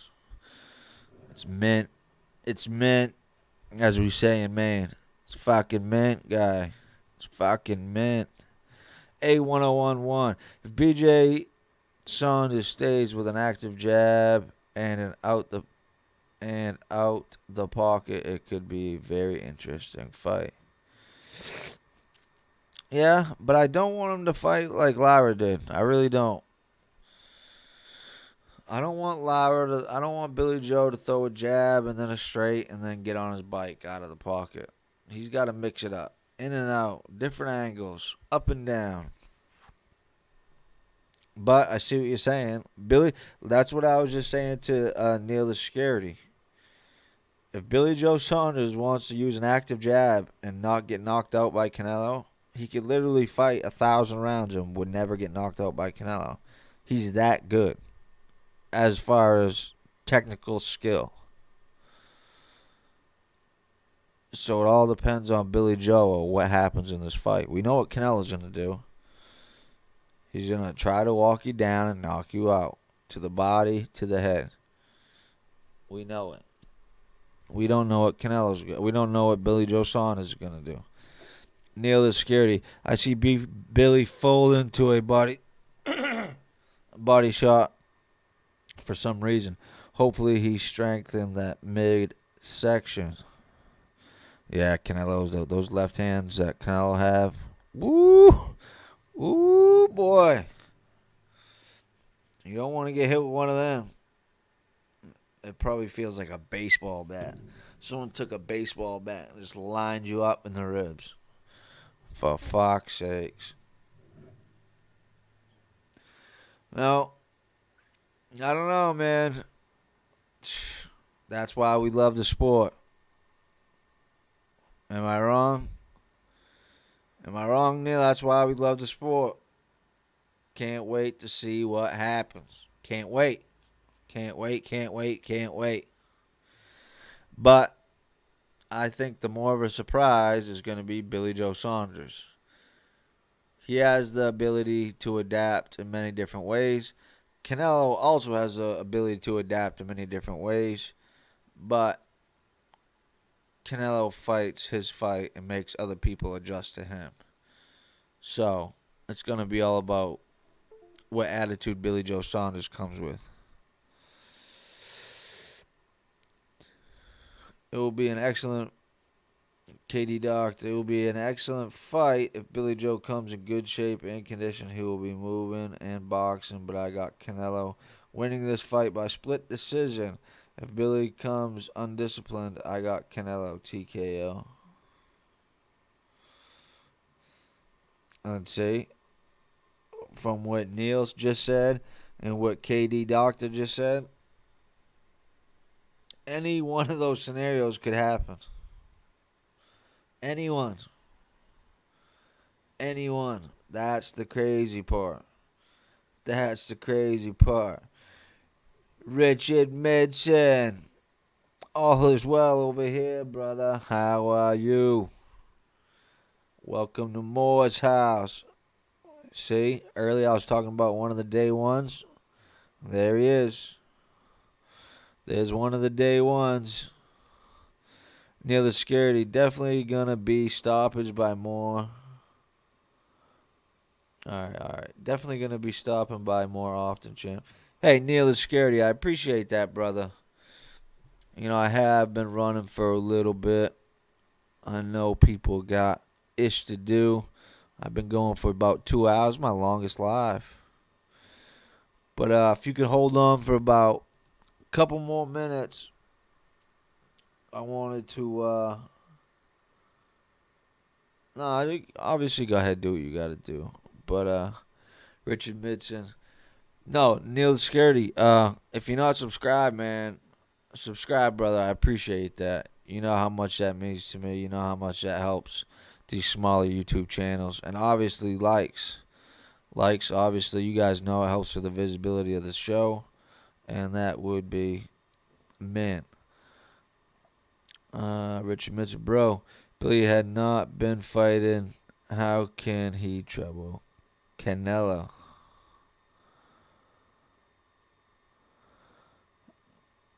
I don't know, Richard. I think Billy's a good fighter. This is gonna be Canelo's toughest test since Triple G won. Mark my words. I got faith in him. I got no dog in the race, so when I got no dog in the race, I like rooting for the underdogs. I like trying to come up with ways an underdog can win. But you're not gonna be alone, Richard. A lot of people are gonna think Billy Joe has no chance of winning this fight. I've watched pretty much all of his major fights, and he's got the skill to do it. It's just about the mindset. What mindset is he gonna come with? Neil, the security guard, I'm still hanging around. I appreciate that, brother. My day is done. All right, let me jump over to the next subject real quick. This one's gonna be real quick. Of course, Andy Ruiz, Areola. This fight has been moved to May 1st, and the news is the pay-per-view is going to be $50. Now, I do not like this fight being a pay-per-view, but they dropped the pay-per-view price point down, and I believe they're going to have a decent undercard. I'm going to do another video on that because I want to double check so I don't get my facts wrong. But Andy Ruiz, May 1st, pay-per-view is going to be $50. Now, wrapping this up, I just want to say thanks to my people that come by Moore's house. I got my first benchmark, man. 1,500 views. I know it's not much. Some of you are probably laughing out there, but that is important to me. Last time I checked, I had 80 subs. I think I've been going for right about a month now. So, I just wanted to say I appreciate everybody out there. You guys are the shit. I love boxing. I love talking boxing. And not only do I love talking boxing, I love talking boxing with people who also love boxing. So I just wanted to share that with you guys. It's because of you guys. 1,500 views. Last time I checked, I had 80 subs. I want to go live like this more and more often, but I gotta do it when we got people jumping in. Richard Midson said it's a great start, and I will only and grow, buddy. Hey, I know, I appreciate it. And Richard, you were one of the day ones. And I think before you jumped into the room, I was showing uh, people in the chat that I do remember my day ones. And I got a few people on this list. Obviously, I got the boxing voice, and I got real boxing talk. And if you look real closely, there's you about 5 down, Richard Midson. I appreciate it, brother, man. I'm always going to remember the day ones.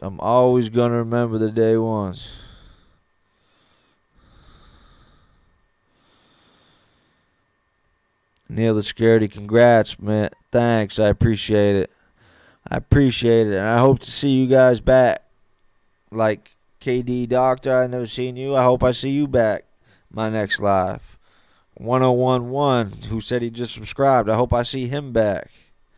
I hope I see everybody back. I'm glad. Even if it's only a few people here, it helps me get through the show. It's someone to talk to. You know, people bouncing ideas off each other, talking about the sport that we all love. KD Doctor, nice. Congrats, Morehouse, on the milestone. Got to know about your channel from your parents on the Boxing Voice. I'll continue to support and jump on when I can. That's all I ask, man. And when you do jump on, hit that like button. If you get bored once in a while, maybe share it with a couple of your buddies. You know, anything helps, and I appreciate it.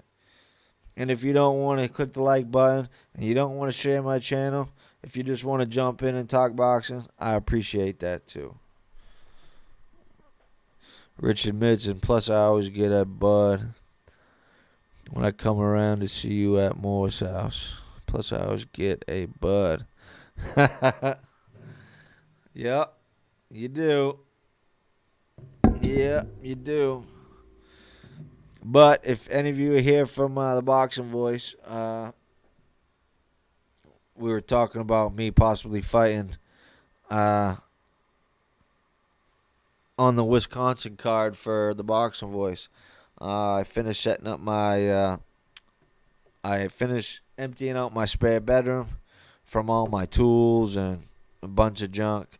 I set up a heavy bag. I got a speed bag in there. And I got to start working out. So I'm going to start cutting down a little bit on these and a little bit on these, but bad habits die hard. But I am going to start working out. I am. Doug Smith, I like this channel. No BS. Good people. That's all I want around here, man.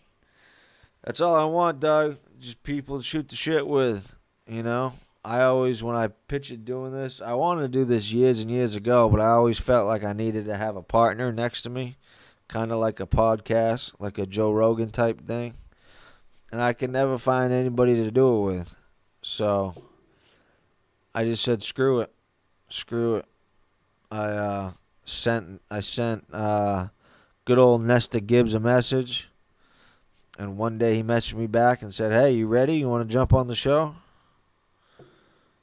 And I said, yeah. And ever since then, I said, you know what? Now's as good a time as ever. Just start my channel. And if I get one viewer, if I get one sub, that'll be good enough for me.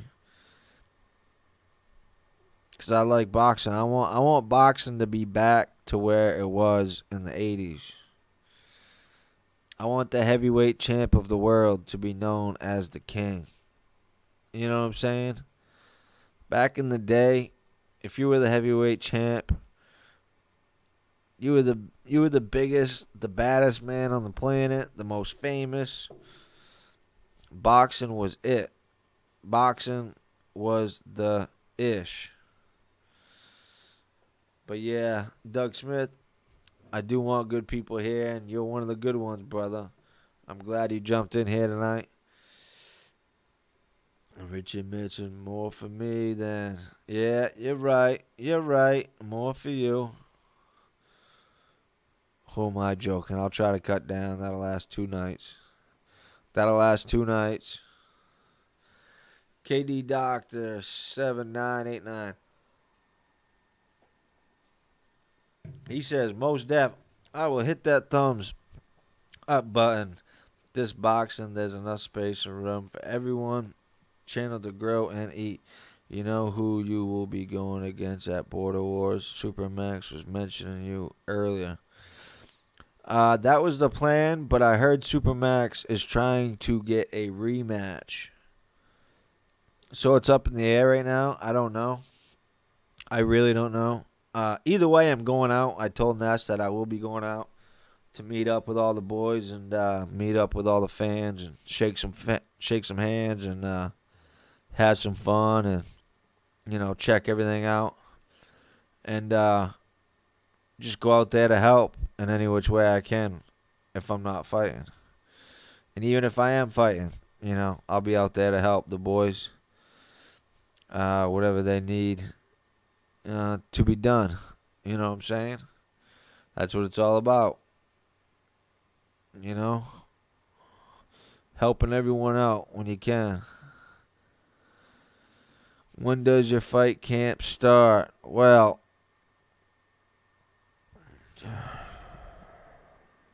I think Border Wars it's the 12th. I believe it's June 12th.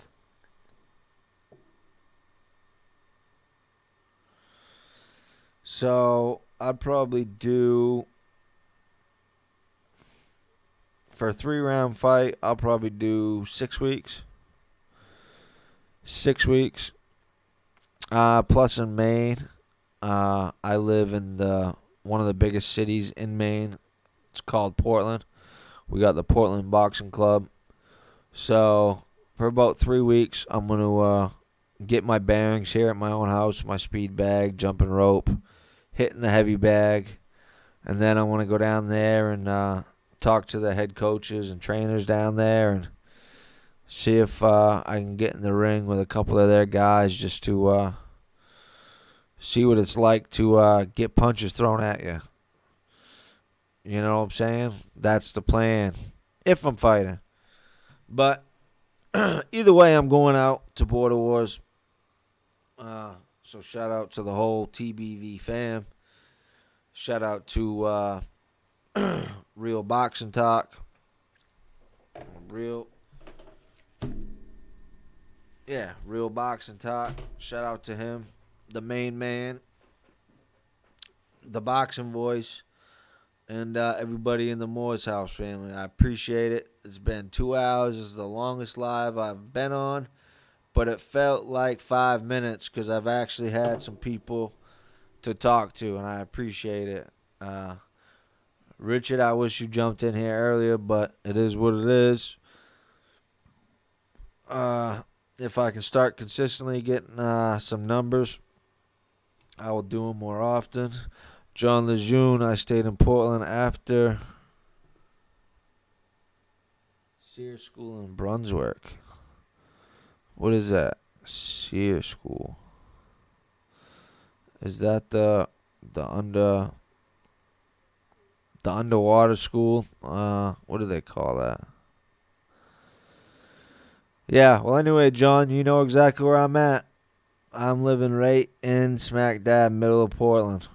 And we have a decent boxing club down here.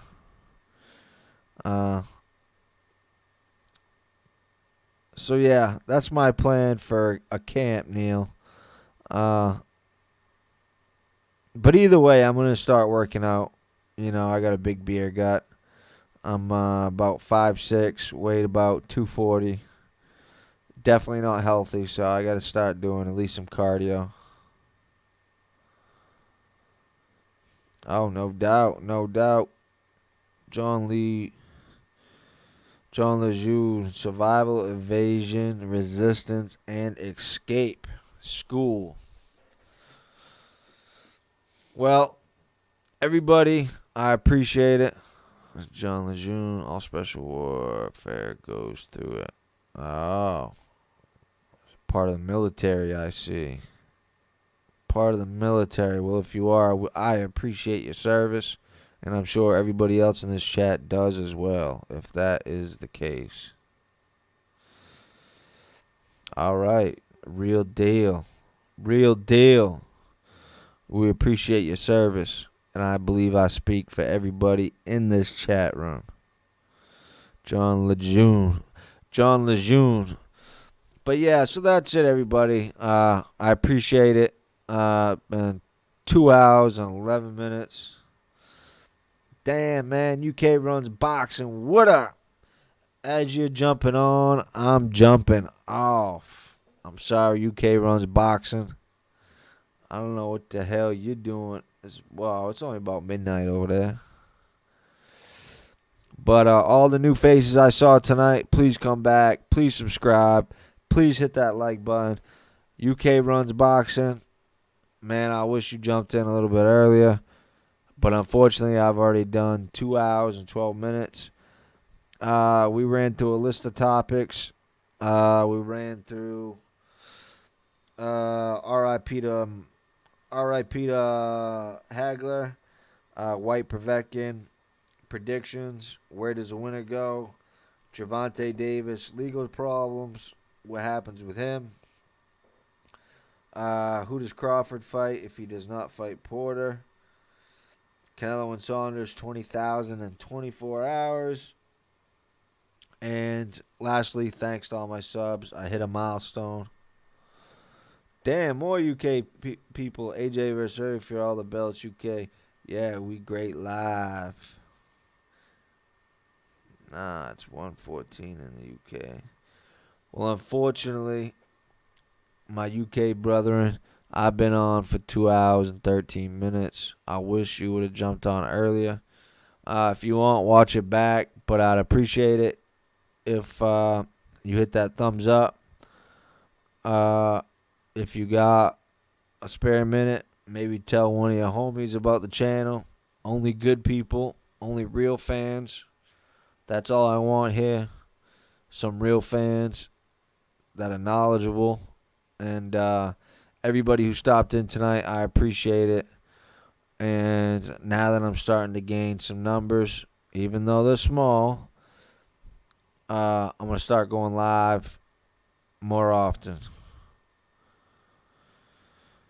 Yeah, man. AJ versus Fury for all the belts. Yes, 81 subs. I appreciate it. I appreciate it. I got my little certificate up here for 1,500 views.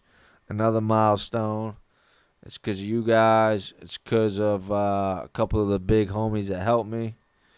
Real Boxing Talk, the Boxing Voice, and everybody who subscribed. But for real, I can't answer any more questions. I got to stop looking at the chat. I just got to go. But please make sure you like and subscribe. And if you can, share. It'd be much appreciated. And until the next time, peace.